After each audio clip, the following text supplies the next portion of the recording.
ආශිර්වාදමත් දිනයක් ප්‍රාර්ථනා කරනවා. ඒ වගේම මීට කලින් තාපු වීඩියෝ එක බලලා බොහෝ මිනිස්සු ඒ වගේම කමෙන්ට්ස් තුලින් මගෙන් ඉල්ලා තිබුණා මේ ISIS සංවිධානය ක්‍රියාත්මක වන ආකාරය, ඔවුන්ගේ දෘෂ්ටිවාදය මනුෂ්‍ය තුළට ගෙනියලා ඔවුන්ව මනුෂ්‍ය බෝම්බයක් බවට පත් කරන්නේ කොහොමද කියලා කියා දෙන්න කියලා. ඉතින් මේ උදැසන මේ වීඩියෝ එක තුලින් මම විශ්වාස කරනවා මම ඒ බෝම්බ ප්‍රහාරයෙන් පාස්කු දින බෝම්බ ප්‍රහාරයෙන් මියගිය අයගේ ඥාතීන්ටත් ඒ වගේම ඒ පිළිබඳව කම්පා වුණු සිළු දෙනාටමත් ඒ ගැන අදටත් කතා කරමින් දුක්වන අයටත් සැනසීමේ වචනයක් රැගෙන එන්න. මම විශ්වාස කරන්නේ අපි ප්‍රියයන්ගෙන් වෙන් වුණාම අපිට එන දුක අපිට වාව ගන්න අමාරු නිසා අපිට අවශ්‍ය වෙනවා සැනසීමට වචනයක්. හැබැයි සැනසීමේ වචනය තිබෙන්නේ ශුද්ධ බයිබලයේ මිසක් වෙන කොහෙවත් නොවේ. මනුෂ්‍යයාට තව මිනිහෙක්ව හම්බෙලා ඔව්ව සනසන්න සැනසීමේ වචන කියන්න පුළුවන් වුණත් ඒ මනුෂ්‍යයාගේ සිත අපිට සාදන්න බෑ. ඔහු තුල ඇතිවන ඒ දුක, කනගාටුව ඕ කාලයක් සමහරක් වෙලාවට පවතිනවා. මන්ද දැන් පාස්කු දින ප්‍රහාරයට පසුව අවුරුදු 2ක් ගත වෙලත් මම පහුගිය අප්‍රේල් 21 වෙනිදා මම දැක්ක එක තාත්තා කෙනෙක් කරන වැළපීම Facebook එක හරහා. මේ දේ දැනගෙන ඉන්නකොට මගේ ඇස් දෙකට කඳුළු ආවා ඔහු ඒ වැළපෙන ආකාරය දැකලා. ඒ වගේම මම කල්පනා කරා මේ අය වෙනුවෙන් මට පුළුවන් ද දෙවියන් වහන්සේගේ වචනේ තුලින් යමක් කතා කරන්න. ඒ වගේම මේ සිදු වුණා වූ සිදුවීම ඔවුන්ට හරියාකාරව තේරුම් ගන්නට මම අවස්ථාවක් උදා කරන්නට මට හැකියාවක් තිබෙනවද කියන එක මම කල්පනා කරමින් ඉන්නකොට තමයි මම මේ ආදම්සා ඒවට පෙර ලෝකයේ කියන වීඩියෝ එක කෙරුවේ. ඒකේ මම ISIS සංවිධානය ගැනත් ඒ වගේම පොළවේ තිබෙන ත්‍රස්තවාදී කණ්ඩායම් ගැනත් මම කතා කරන වෙලාවේදී මම ඉඳලා කිව්වා ඒ ඔවුන්ව ඒ සඳහා සූදානම් කරනකොට කුරානයේ පාවිච්චි කරන විශේෂිත වූ පද 10ක් තිබෙනවා. ඔවුන්ට පොවල වගේ ඒක කටපාඩමින් කියන තත්වයට ගෙනල්ලා ඔවුන්ට ඒක ඔවුන් දරන විශ්වාසය ඒ පද පිළිබඳව උගන්වලා ඔවුන් ඒකින් බැහැර නොවෙන තැනට ආවෙන් පස්සේ තමයි ඔවුන් තීරණය කරන්නේ මම දැන් ඕනම අවස්ථාවක මරාගෙන මැරෙන්න සූදානම් කියලා. ඉතින් මේක මම බොහෝ කාලයකට ප්‍රථම මම අධ්‍යයනය කරපු පාඩමක්. නමුත් මේක ඉල්ලීම නිසා මම ඔබ වෙත ගෙනෙන්න බලාපොරොත්තු සිටිනවා. ඒ වගේම සෞදි අරාබියාවේ සේවය කරන සිංහල පාස්ටර් කෙනෙක් පවා මේ දේ මගෙන් අහලා තිබුණා අනේ අපිට ඒ පද 10 දැනගන්න පුළුවන්ද කියලා. නමුත් අද අපි කතා කරන්නට අවශ්‍යයි මේ පාස්කු දින ප්‍රහාරය කරනකොටගෙන අදට පොළවේ ජීවත් වෙන තමන්ගේ ප්‍රියයන්ගෙන් තමාට අහිමි වුණු ප්‍රියයන්ගෙන් ගැන තාම කතා කරමින් තාම වැළපෙමින් ඉන්නා වූ සෙනකට සනසිල්ල ගෙනෙන පිණිස කතා කරන්නට අවශ්‍යයි. ඉස්සල්ලාම මම පෞද්ගලිකව කනගාටු වුණා වූ අවස්ථාවක් අපේ ලංකාවේ මීට කලිනුත් අපේ අවුරුදු 30 ගානක යුද්ධයේ තිබෙන කාලේ මරාගෙන මැරෙන බෝම්බකරුවන් විසින් කළා වූ ව්‍යසන අපි දන්නවා. නමුත් අපි දේවස්ථානයක් ඇතුලේ දෙවියන් වහන්සේ নমස්කාර කරමින් ඉන්නකොට අපිට මේ වගේ දෙයක් සිද්ධ වෙන්නේ කොහොමද කියලා මිනිස්සු ප්‍රශ්න කිරීම තුල සහෝදරයා සහෝදරී අද ඉන්නවා කතෝලික සෙනග තවදුරටත් මේක දෙවියන් වහන්සේ වෙන්න ඉඩ හැරියානම් මෙහෙම දෙවියන් වහන්සේ කෙනෙක් නැහැ කියන තැනට ගිහිල්ලා තියෙන අදේවවාදීන් බවට පත් වුණු කතෝලිකයන් ඉන්නවා. මාත් එක්ක ගොඩක් වෙලාවට ඔවුන් WhatsApp මාර්ගයෙන් මම යමක් ඔවුන් වෙත දැන්නුවම මට ඊට විරුද්ධව කතා කරලා ඔවුන් ප්‍රතිචාරය දක්වනවා. මම ඒ ගැන ඔවුන් හා සමග තරහ වෙන්නේ නැහැ. මන්ද ඔවුන්ට ඒ පිළිබඳව සොයා බැලීමේ ආශාවක් නොමැතිකම නිසා චෝදනා කිරීමේ ආශාව විතරක් තිබෙන කෙනෙකුට නම් මේක තේරුම් ගන්න බෑ. අපි උදාහරණයක් වශයෙන් අපි බලමු මරාගෙන මැරෙන බෝම්බකරුවෙක් ඒ බෝම්බය පුපුරවා ගන්න තැනට එන්නේ කෙසේද කියලා. ලෝකේ බොහෝ ස්ථානවල අපි ලංකාවේ විතරක් නෙමෙයි බොහෝ ස්ථානවල මේ ක්‍රමය තමයි අනිවාර්යෙන්ම ඒගොල්ලෝ අනුගමනය කරන්නේ. දැන් උදාහරණයක් වශයෙන් කෙනෙකුට අවශ්‍ය වෙනවා මරාගෙන මැරෙන බෝම්බකරුවෙක් පාවිච්චි කරලා යම් ව්‍යසනයක් කරන්න.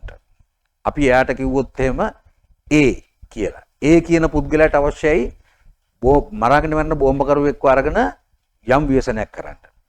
එතකොට ඔහු කරන්නේ අද ලෝකයේ තියෙනවා ඉස්ලාමීය ත්‍රස්තවාදී කණ්ඩායම් 83ක්. මම දන්නේ නැහැ ඔබ දන්නවද කියලා. නමුත් 83ක් තිබෙනවා. මේක අපි ඉන්ටර්නෙට් එකට ගියොත් අපි Google එකේ ගැහුවොත් කීයක් තියෙනවද කියලා අපිට හොයාගන්න පුළුවන් නම් ටික ඔක්කොම. හරි. එතකොට ඔහු කල්පනා කරනවා ඔහුට ඒ මරාගෙන මැරෙන ක්‍රියාව කරන්නට ළඟම තිබෙන කණ්ඩායම කුමක්ද? එතකොට ඔහු කරන්නේ ඒ කණ්ඩායමේ යම් කනෙක්ෂන් එකක් හදාගෙන යම් කෙනෙකුට ඒ පිළිබඳව කතා කරනවා. එයා තමයි අපි කන්ටැක්ට් කරන කණ්ඩායම තමයි B.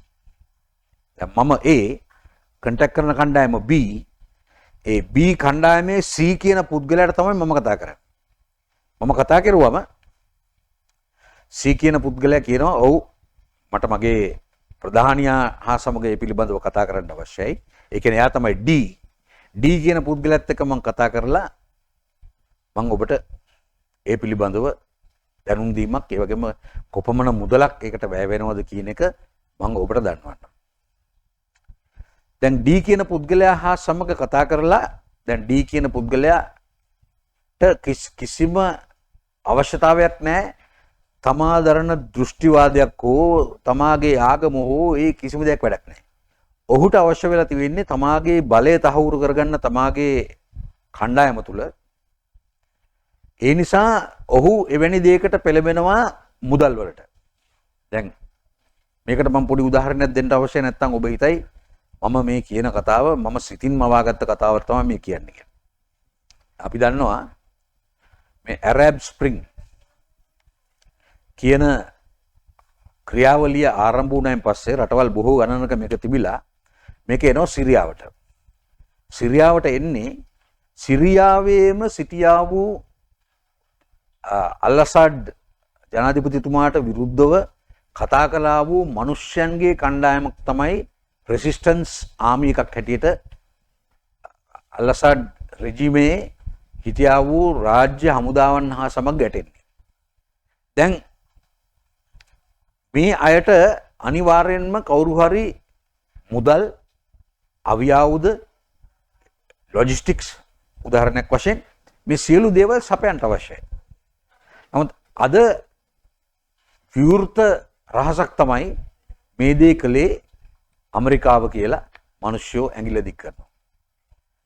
නමුත් ඔවුන් විසින් සිදු කළා වූ යුදාපරාධ ගැන හොයාගෙන යනකොට ඇමරිකාව කියන නම හොයාගන්න බෑ. මොකද හේතුව ඇමරිකාව ඒ මුදල් සහ ඒ අවශ්‍ය කරන අවියාවුද මේ සියලු දේ සප්ලයි කරපු අය කවුරුත් දන්නේ නැති පුද්ගලයන්. කාටවත් හොයාගන්න බෑ මේ අහවලාට මේක දුන්නා කියලා.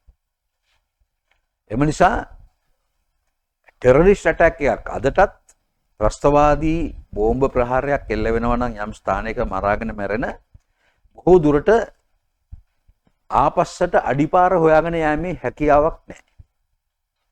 දැන් D කියන පුද්ගලයා A කියන පුද්ගලයාට අවශ්‍ය වුණා මරාගෙන මැරෙන ප්‍රහාරයක් එල්ල කරන්න. ඔහු B කියන සංවිධානයේ C කියන පුද්ගලයාට කතා කරේ. C කියන පුද්ගලයා ඔහුගේ නායකයා වන D ට කතා කරනවා. එතකොට D යම් මුදලක් ඒ පිළිබඳව මට මෙච්චරක් ඕන මගේ සංවිධානයට ඒ වැඩේ කරන්න කියලා කිව්වම නැවත වාරයක් C ඒට කතා කරලා කියනවා මෙවැනි මුදලක් විදන් වෙනවා මේක කරන්න. එතකොට ඒකට කැමති නම් ඔහු විසින් අත්තිකාරම් නොවේයි සම්පූර්ණ මුදල විශ්වාසය මත බාර දෙනවා. බාර දුන්නාන් පස්සේ D ඒ ප්‍රහාරය එල්ල කරන්න ළඟම තිබෙන ස්ථානයේ සිටින ඔහුගේ කුඩා කණ්ඩායමේ ඉන්න නායකයාට ඒ කියන්නේ E වෙත කතා කරලා කියනවා මේ වගේ ඇටැක් එකක් කරන්න දිනවා අපිට. දැන් ඊට අවශ්‍ය නැහැ දැනගන්න මේක කාටද ඕන වෙලා තියෙන්නේ කුමක් නිසාද කරන්නේ ඒව මොකුත් නැහැ. ඔහු එකඟයි. මොකද ඔහු ඔහුගේ ප්‍රධානියා කියන දේ කරන්න සූදානම්. එතකොට දැන් E කියන පුද්ගලයාට මේ ආරංචිය ආපුවම E කියන පුද්ගලයා F කියන දැන් මරාගෙන මැරෙන බෝම්බකරු පුහුණු කරන්නා ඉන්නවා. ඔහු තමයි මේ කුරානයේ තිබෙන මේ පද 10 ඔවුන්ට පොවලා ඔවුන්ව සූදානම් කරන්නේ මම ඕන වෙලාවක මරාගෙන මැරෙනවා කියන තැනට.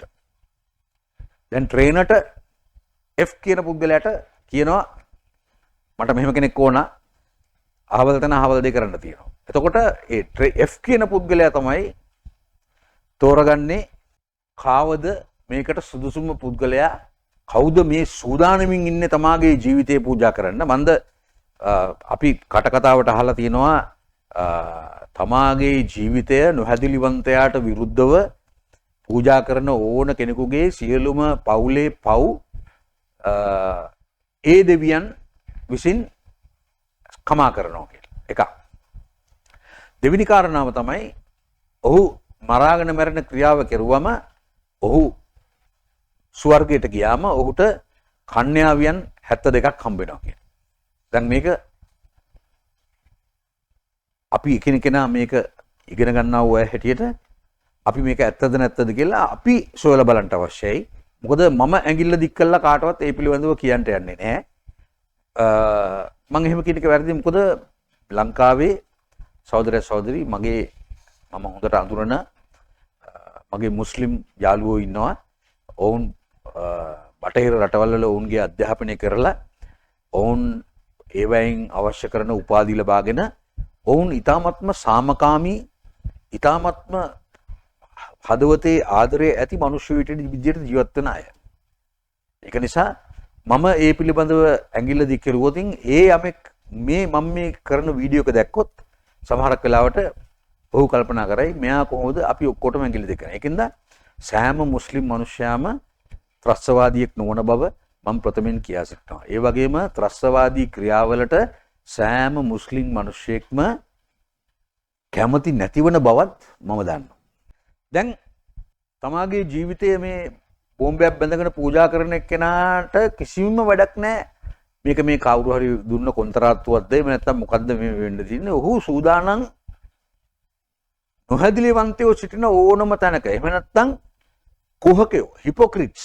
ඒ කියන්නේ ඔහු දරන දෘෂ්ටිවාදයට පිටින් ඉන්න තව මුස්ලිම් මිනිස්සෙක් හෝ මනුෂ්‍යයන්ව හෝ ඝාතනය කරන්න ඔහු සූදානමින් ඉන්නේ. ඉතින් ඒක ඇත්තටම ඉතාමත්ම භයානක අවස්ථාවක් බවට පත් වෙනවා. අපි පොඩ්ඩක් කල්පනා කරලා බලගොත් ඒ නිසා තමයි ඉරාකයේ ඇතුලේ මුස්ලිම් අය මරාගන්නේ. සිරියාව ඇතුලේ මුස්ලිම් අය තමයි මුස්ලිම් අයව මරාගන්නේ. ඒ වගේම යෙමනයේ මුස්ලිම් අය තමයි මුස්ලිම් අයව මරාගන්නේ. අද යෙමනයේ ඉතා උග්‍ර ආහාර හිඟයක් තියෙනවා. කුඩා දරුවෝ මන්ද පෝෂණයෙන් පෙළෙනවා. මේ වට වග කියන්න අවශ්‍ය මේ යුද්ධ සඳහා මුදල් වියදම් කරන අය මිසක් වෙන කවුරුත් නෙමෙයි. නමුත් ආපස්සට හොයාගෙන යන්න බෑ මේක කොහොමද ආරම්භ වුනේ කියලා. අපි දන්නවා අපේ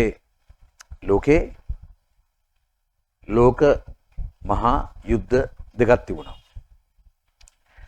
20 වෙනි සතවර්ෂයේ අගභාගයේ වන විට තමයි යම් පමණ මනුෂ්‍යයන් සංඛ්‍යාවකට වැටහෙන්නේ මේ යුද්ධ දෙකම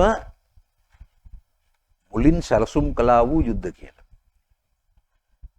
දෙපාර්ශවයටම අවියාදු ඒ කියන්නේ විකුණා ගැනීමේ චේතනාව ඇතුව සිදු වුණා වූ යුද්ධ. ඒ කාලයේදී අවියාදු විකිණීම විතරයි. හැබැයි මේ කාලයේදී ඊට වැඩිය හාත්පසින්ම වෙනස් වූ දේවලුත් සිද්ධ වෙනවා. මේ දැන් මේ යන යුද්ධ තුල සිරියාව, ඉරාකය, ඒ වගේම යෙමනය වැනි රටවල් වල යන්නා වූ මේ යුද්ධ කරන කොටගෙන අපි නොහිතන දේවල් සිද්ධ වෙනවා. මම මේ පාඩම අවසන් කරන්න ප්‍රථමයෙන් ඔබට ඉඟියක් දෙන්නම් ඒ පිළිබඳව. එම නිසා මම ප්‍රථමයෙන්ම මේ පාස්කු දින ප්‍රහාරය නිසා වේදනාවට පත් වෙලා ඉන්න සියලු දෙනාටම මගේ කනගාටුව ප්‍රකාශ කරන අතරේ අද දවසේ මම පළමුව කතා කරන්න බලාපොරොත්තු වෙන්නේ ඔබටයි. ඊළඟට මේ සිදුවන්නේ කොහොමද කියලා දැනගන්න මෙවැනි ත්‍රස්තවාදී ප්‍රහාරයන් සිදුවන්නේ කොහොමද කියලා දැනගන්න අයට දෙවනුවත් මම කතා කරන්නට බලාපොරොත්තු සිටිනවා. අපි පළමුවෙන්ම දැනගත යුතු දේ තමයි දෙවියන් වහන්සේගේ දසපනතේ.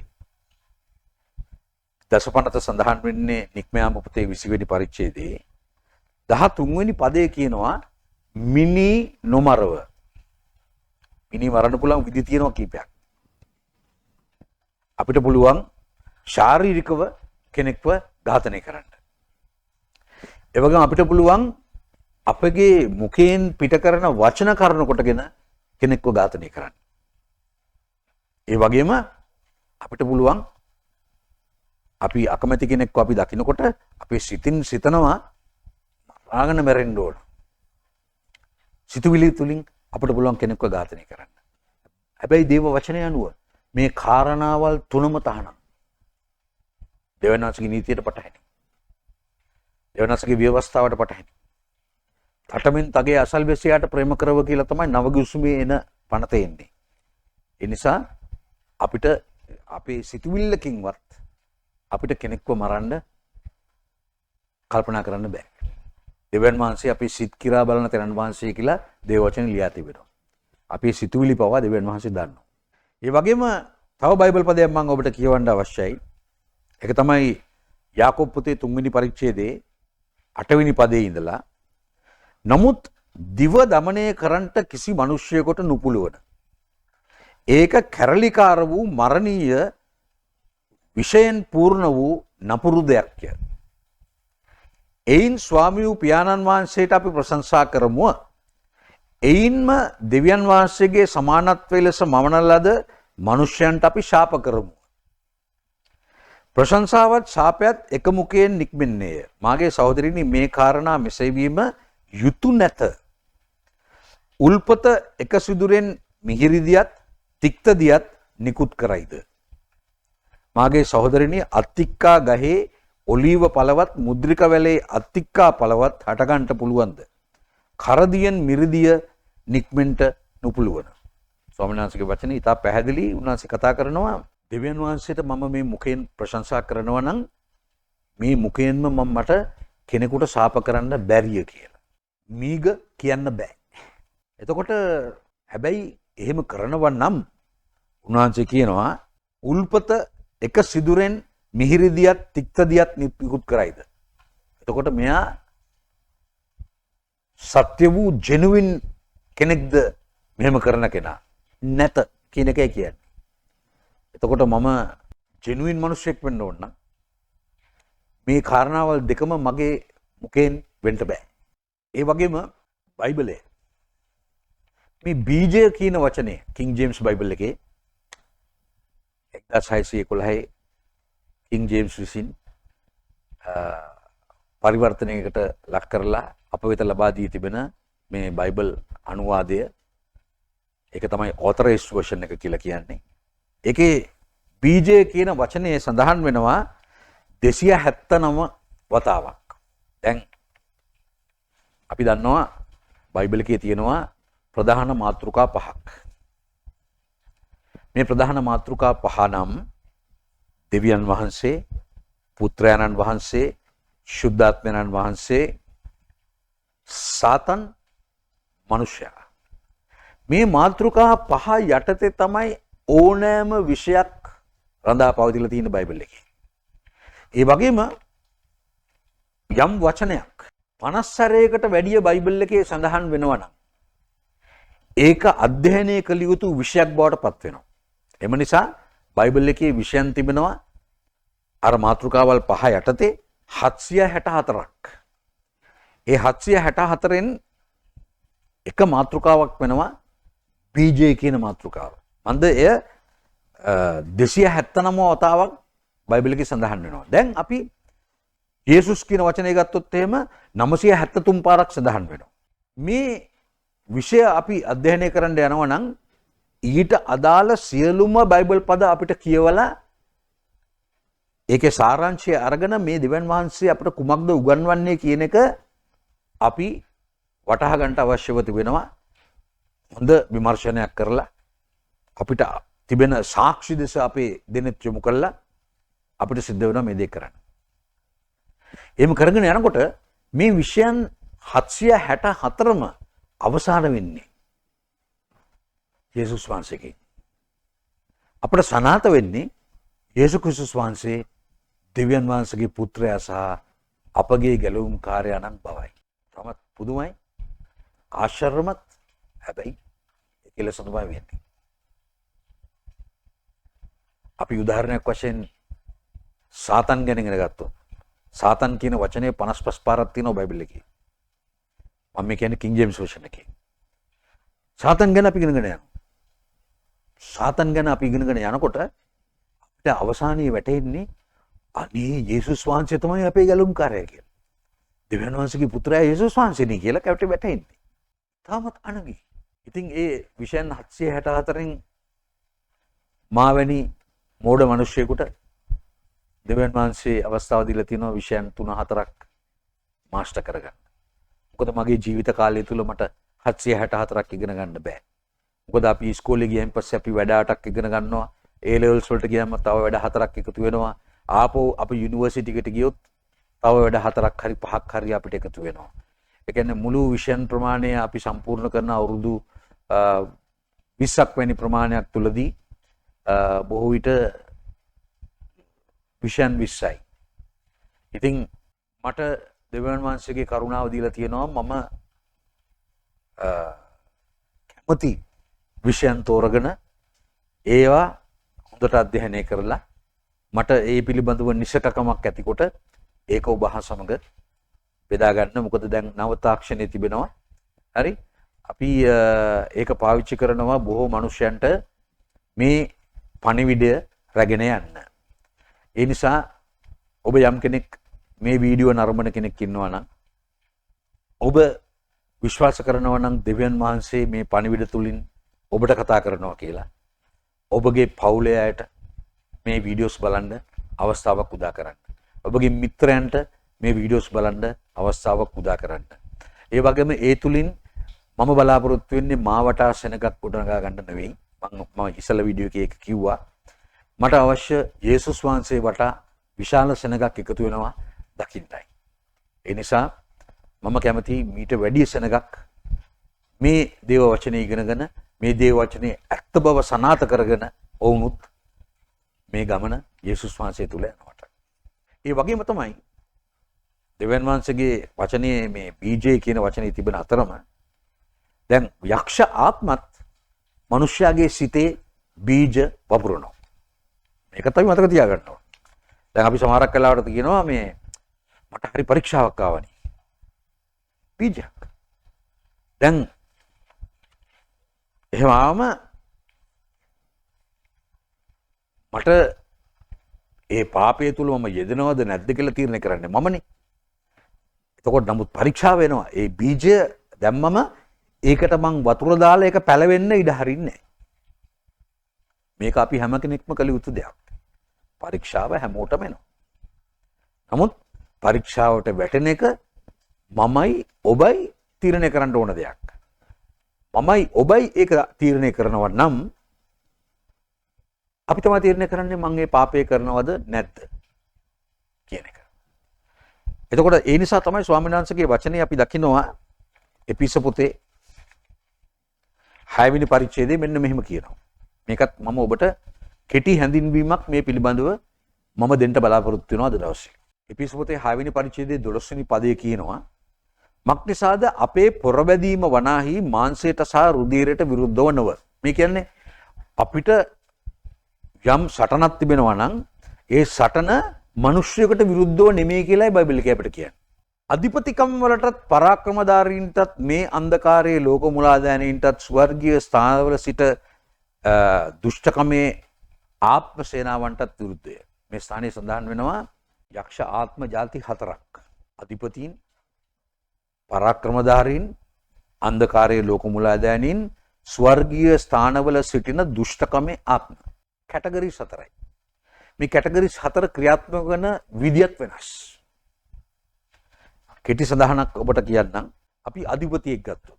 අධිපතීන් බොහෝ අවස්ථාවන් වලදී මිනිස්සෙක් තුලට ගිහිල්ලා ඒ මිනිස්යාගේ ජීවිතය පිළිබඳව අධිපතිකම් කරනවා. අපි ඩෙලිවරන්ස් මිනිස්ට්‍රියක් කරන ඉඳලා අපි මේ වගේ දේවල් හොඳට අපි දැකලා තියෙනවා.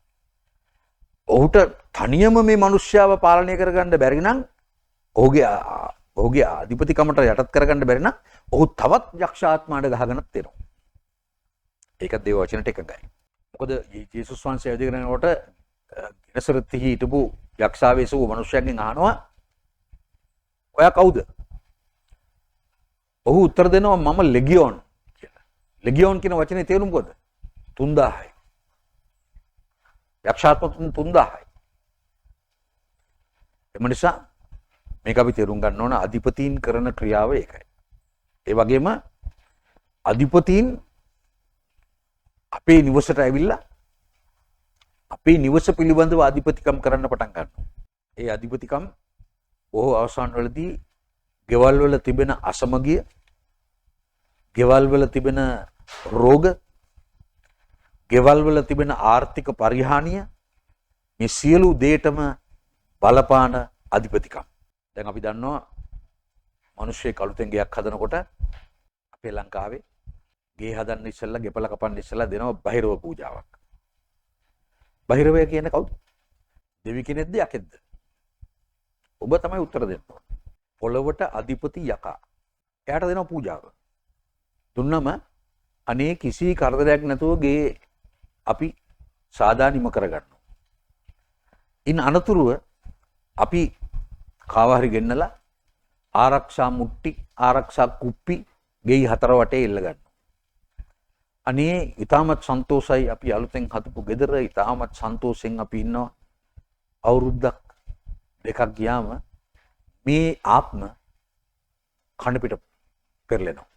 පෙරලිච්ච ගමන් ඒ සුන්දරව තිබිච්ච පාරාදීසයක් මෙන් තිබිච්ච තමාගේ නිවස තමාට නරකාදියක් බවට පත් වෙනවා. මේක බොහෝ මිනිස්සුන්ට වෙනවා. දන්නේ නැති කම නිසා. අධිපතීන් කරන ක්‍රියාව ඒකයි. ඊළඟට පරාක්‍රමධාරීන්. පරාක්‍රමධාරීන් කවුද? මේ පරාක්‍රමධාරීන් මම ජීවත් වෙන ගමේ යක්ෂ ආත්මවල ප්‍රධානිය. පරාක්‍රමධාරියා. ඒ වගේම ලංකාවට ආවේනික වුණු ලංකාව පාලනය කරන පරාක්‍රමධාරියෙක් ඉන්නවා. මම නංගා කියන්නේ නැහැ. ඔබ සොයාගන්න අවශ්‍යයි. ඊළඟට තුන්වෙනි කට්ටිය කවුද? අන්ධකාරයේ ලෝක මුලාදෑනී. අන්ධකාරයේ ලෝක මුලාදෑනියා තමයි සහෝදරය සහෝදරී ඔබ වැරදිලවත් දෙවියන් වහන්සේ ළඟට ලං වෙනවා කියලා එයා දැක්කොත් ඔයාගේ ගෙදර ඉන්න මිනිස්සුන්ව උසී ගන්නලා තියෙනවා අන්න මෙයා බයිබල් කාර්යයක් වෙන්න යන්නේ ඔය මොන බොරු වැඩද අධෛර්යයට පත් කිරීමේ ආත්ම මිනිසයාව දෙවියන් වහන්සේ විතර ලං වීම එලිම අධෛර්යයට පත් කරනවා. ඒ වගේම ඔබ කැමති ඉරිදට ස්වාමීන් වහන්සේගේ දවසේ ගිහිල්ලා උන්වහන්සේට නමස්කාර කරන්න සභාවක. එදාටම කවුරු හරි ඔබේ ගෙදර එනවා දවල් කෑම සඳහා. ඔබ එදාට පල්ලියක් නැහැ. මොකද ඔබ බිසි. අන්ධකාරයේ ලෝකමුලාදෙන් කරන ක්‍රියා. එතකොට අපේ ගෙදරට දවල් කෑමට එන මිනිස්සුත් එක්ක අපි රණ්ඩු කරන්න ඕනද නැහැ. මාංශයට සහ රුධිරයට විරුද්ධව සටනක් නැත. අපි සටන් කරන්න අවශ්‍ය තියෙන අන්ධකාරයේ ලෝක මූලාධාරයට විරුද්ධව. අපිට බාධා කරන ආත්ම වලට විරුද්ධව. මම මේ ඔබට කෙටියෙන් මොවුන් ගැන මම සඳහන් කරන්නේ. ඔබ සොයාගන්න විස්තරාත්මකව මොවුන් මොකද්ද කරන ක්‍රියාවක් කියලා. ඊළඟට අපිට කියනවා ස්වර්ගීය ස්ථානවල සිටින දුෂ්ටකමේ ආත්ම සේනාවන්. ස්වර්ගීය ස්ථාන. දැනස්ක වචනේ කියනවා මේ යක්ෂයා ක්‍රියාත්මක වෙන්නේ මධ්‍ය අවකාශයේ ඉඳලා. දැන් අපි ගෙදර බලන ටීවී එකේ තරංග, රේඩියෝ තරංග, ඉන්ටර්නෙට් තරංග මේ සියලුම දේවල් මධ්‍ය අවකාශයේ සිට තමයි අපේ නිවසට එන්නේ.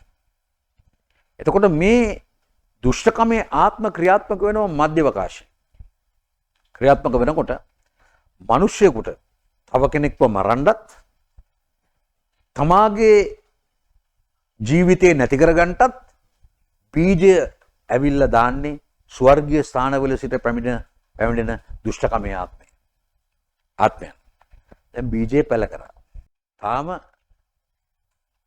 දැන් අපි මොකද කරන්නේ බීජේ පැල වුණාන් පස්සේ අපිට එනවා සිතුවිල්ලක් අයියෝ දැන් හිටිය ඇති මම වහ ටිකක් හරි බීලා මැරෙන්න ඕන. එහෙම නැත්තම් බෙල්ලේ වැලදා ගන්න ඕන නැත්තම් කෝච්චියට පයින්න ඕන ගඟේ පයින්න ඕන කියලා මේ අදහස එනවා. දැන් මේ අදහස එන හැම වෙලාවකදීම ඔබයි මමයි කරන්නේ මේ බීජයට වතුර දානවා. මේ වතුර දාගෙන ගිහිල්ලා මේ බීජය පැලවෙන දවසක් වෙනවා. මේ පැලවෙච්ච දවසට ඔබ සියදී වෙනසා ගන්නවා. එහෙම නැත්තම් කාවරි මරන්නත් ඒ ආකාරවම තමයි. එක පාට කාවක මරන්න බෑ. ඔබ ඉස්සල සිතුවිල්ලෙන් අවශ්‍යයි. බීජේ පැලවෙනවා.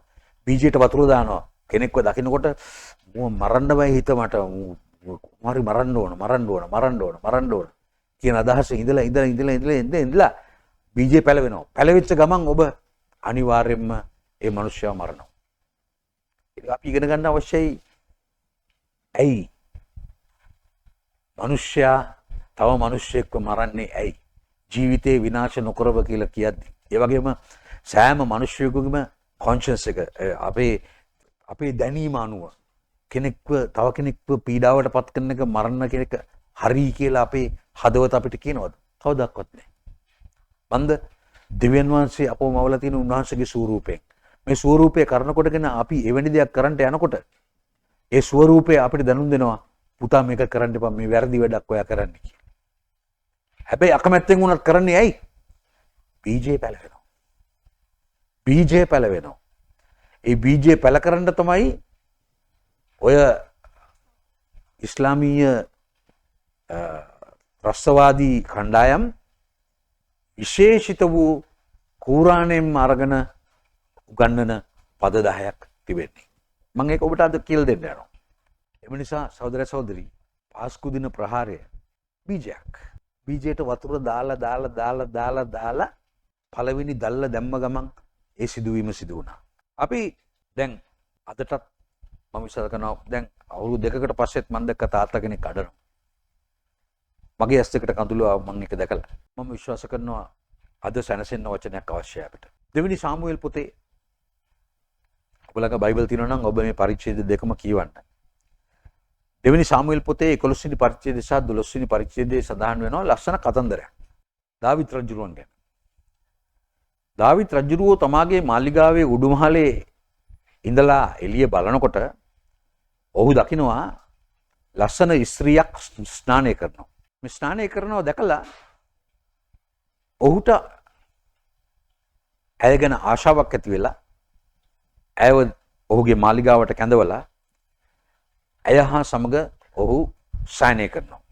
ඒ සයනය කිරීම තුළ ඇය ගැබ් ගන්නවා. ඔබට මේ කෙටියෙන් කතාව කියන්නේ ඔබ 2 සාමුවෙල් 11-12 පරිච්ඡේද දෙකම කියවන්න.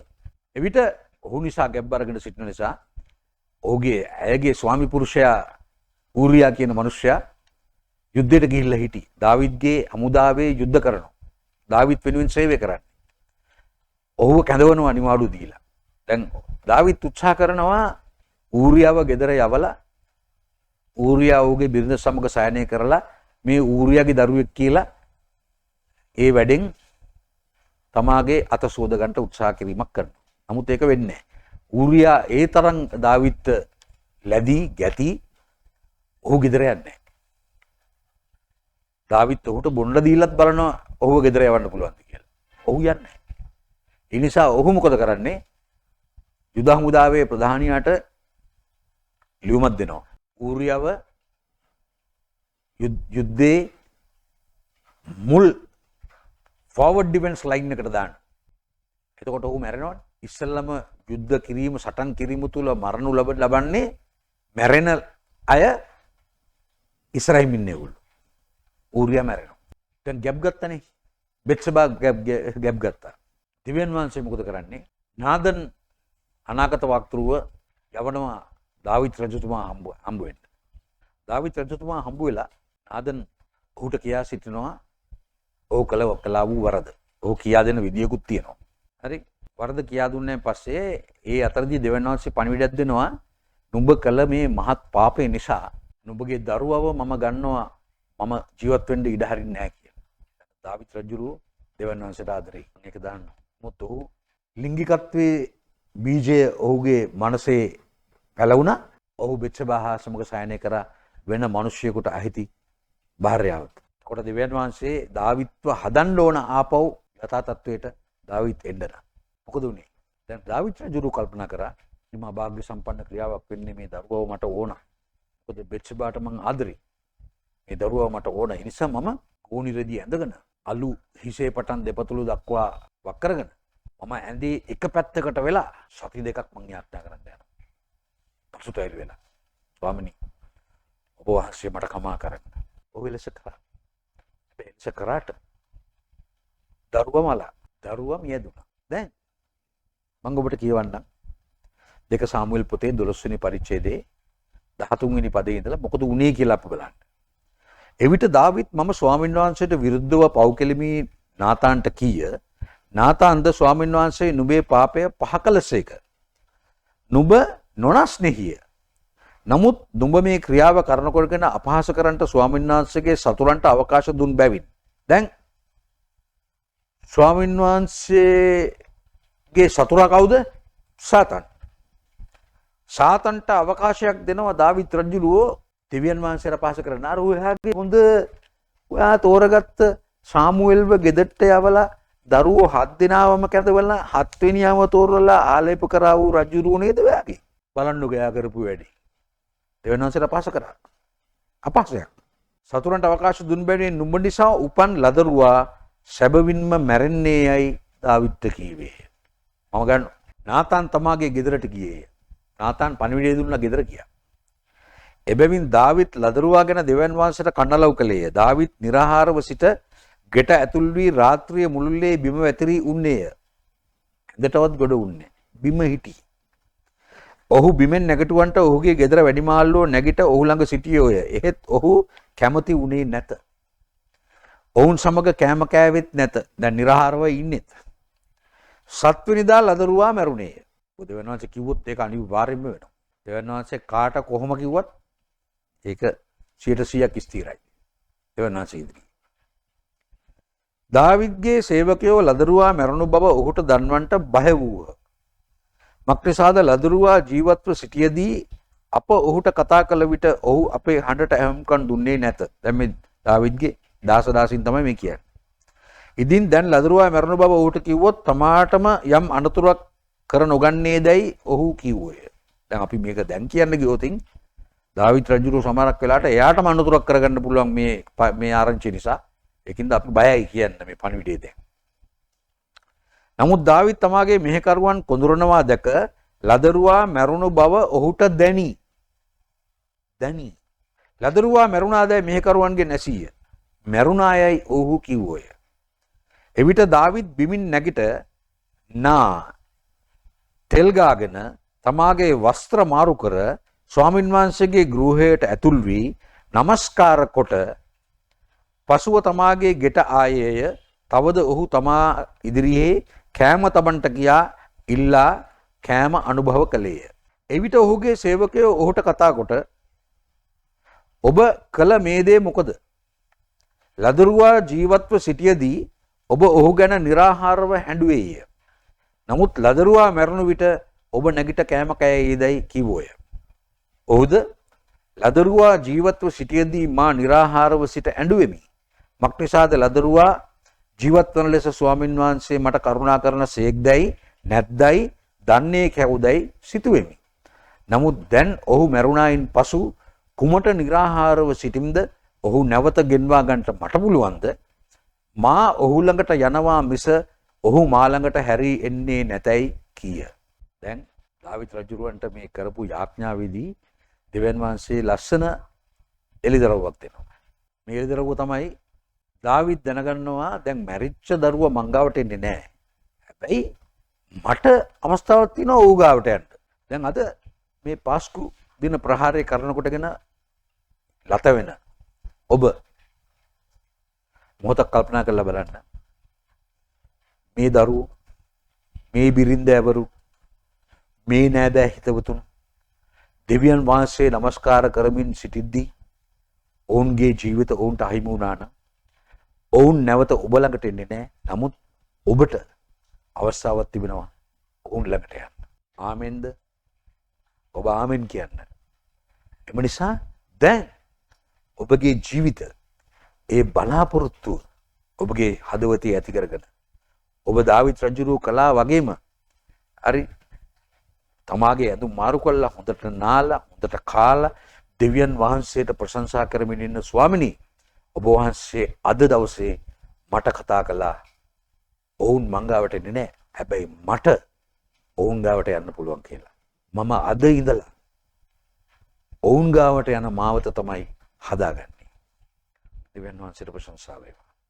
මේ දේ ඔබ අද තීරණය කළොත් අනිවාර්යෙන් ඔබට ඔබගේ නැති වුණු අය නැවත වාරයක් මුණ ගැහෙන්න ස්වාමීන් වහන්සේ කරුණාවක් දෙයි. දාවිත් රජුරෝ පාපයේ තුල කළා වූ ක්‍රියාව නිසා ඒ දරුවව නැවත වාරයක් දකින්න දාවිත් රජුරන්ට අවස්ථාවක් දෙනවනම් අපිට ඒ අවස්ථාව දෙනවද නැද්ද? දෙනවමයි. දෙවියන් වහන්සේ කවදාවත් වෙනස් වෙන්නේ නැති දෙවියන් වහන්සේ. උන්වහන්සේගේ පොරොන්දුවට උන්වහන්සේ කවදාකවත් බොරුකාරයෙක් වෙන්නේ නැහැ. උන්වහන්සේ ඔබ සනසන්ට මේ වචනේ අද ගෙනවද? ඔබ සැනසුණාද? ඔබ ඔබගේ මාවත හරියාකාරව දෙවියන් වහන්සේ කෙරෙහි බලාපොරොත්තු ඇතුව යේසුස් වහන්සේ හා සමග මේ ගමන යන්න දෙවියන් වහන්සේ ඒ පොරොන්දුව යම් දවසකදී ඔබගේ ජීවිතේ ඉෂ්ට කරනවාමයි. දෙවියන් වහන්සේට ප්‍රශංසා වේවා. දැන් දෙවෙනි කාරණාව. ඇයි මේ ඉස්ලාමීය භක්තිකයන් මෙලෙස වෙලා තිබෙන්නේ ඇයි? මේකටත් අපි උත්තරයක් දෙන්න අවශ්‍යව තිබෙනවා. මොවුන් කොහොමද මරාගෙන මැරෙන බෝම්බකරුවන්සේ වුණුව ලබන්නේ? මේක දැනගන්න අවශ්‍යයි. මම කැමති දේව වචනේ අඩංගු බයිබල් පද 3ක් ඔබ වෙත ගෙන එන්න. මුස්ලිම් සෙනග ගැන දෙවියන් වහන්සේ කතා කරන. මම විශ්වාස කරනවා ඒ තුලින් ඔබ යමක් ඉගෙන ගනී කියලා ඉස්සෙල්ලා. මේකේ මුල් පද කීපයේ තිබෙන්නේ උප්පත්ති පොතේ 16 වෙනි පරිච්ඡේදයේ 10 වෙනි පදේ ඉඳලා. තවද ස්වාමීන් වහන්සේගේ දූතයා නුඹේ වංශය ගණන් කළ නොහැකි තරම් සමූහයක් වන පිණිස බොහෝ සෙයින් වැඩි කරන්නෙමි ඈට කීසේක. දැන් මේ හාගරට කියන කතාව ඉස්මායිල් ඉපදුණෙන් පස්සේ. ස්වාමීන් වහන්සේගේ දූතයා බලව නුඹ ගර්භණීව සිටි පුත්‍රයෙකු වදන්නීය ස්වාමීන් වහන්සේ නුඹේ පීඩාව ඇසූ හේයින් ඔහුට ඉස්මායිල් යන නාමය තබා පන්න. ඉස්මායිල් කියන වචනේ තේරුම දෙවියන් වහන්සේ අසනසේක. අපේ හඬ අසනවා කියන එක ඉස්මායිල් තමයි ඒකට ඒක වචනේ. ඔහු 12 වෙනි පදේ. ඔහු වල් කොටලුවෙකු වැනි මිනිසෙක් වන්නේය. ඔහුගේ අත කාහටත් විරුද්ධ වන්නේය. කාගේ අතත් ඔහුට විරුද්ධ වන්නේය. ඔහු තමාගේ සියලු සහෝදරයන් ඉදිරියේ වාසය කරන්නේ යයි කීසේක. දැන් ඉස්මායිල් ඉපදුණා. ඉස්මායිල් කොයි වගේ මිනිස්සෙක්ද? ඉස්මායිල්ගෙන් පවතින සෙනග කොයි වගේ මිනිස්සෙක්ද කියලා දැනගන්න ඕන නම් ඔබ එන්සයික්ලෝපීඩියා එකක් අරගෙන ඔබ බලන්න wild donkey වල් කොටලුවෙක්ගේ ගතිගුණාංග කෙසේද තිබෙන්නේ කියලා. මම මේ ස්ථානයේ ඔබට කියන්න යන්නේ. ඔබ සොයා බලන්න. එතකොට ඔබට දැනේ ස්වාමීන් වහන්සේ කතා කරේ ඇත්තනේ කියලා තියෙන්නේ. මොකද අපි බයිබල් පාඩමක් කරනකොට ඔබටත් පොඩි හෝම්වර්ක් එකක් අපි ඉඳලා හිටලා දෙන්න ඕන. එතකොට ඔබ තමයි සොයා ගන්න ඕන වයිල්ඩ් ඩොන්කි කියන වචනේ පරිසමාප්තයෙන් කොහොමද මේ තේරුම. ඊළඟට මම තව බයිබල් පදයක් කියවන්න කැමතියි. යෝහන් තුමාගේ සුවිශේෂයේ 16 වෙනි පරිච්ඡේදයේ පළවෙනි සහ දෙවෙනි පද. නුඹලා බාධා නොවන පිණිස මේ දේවල් නුඹලාට කිවෙමි. ඔව්හු සිනගෝග වලින් නුඹලා අහක් කරන්නෝය. එසේය නුඹලා මරන්නා වූ කවරෙක් නමුත් එය තමුන් විසින් දෙවියන් වහන්සේට කරන මෙහෙයක් යයි සිතන කාලය පැමිණෙන්නේය.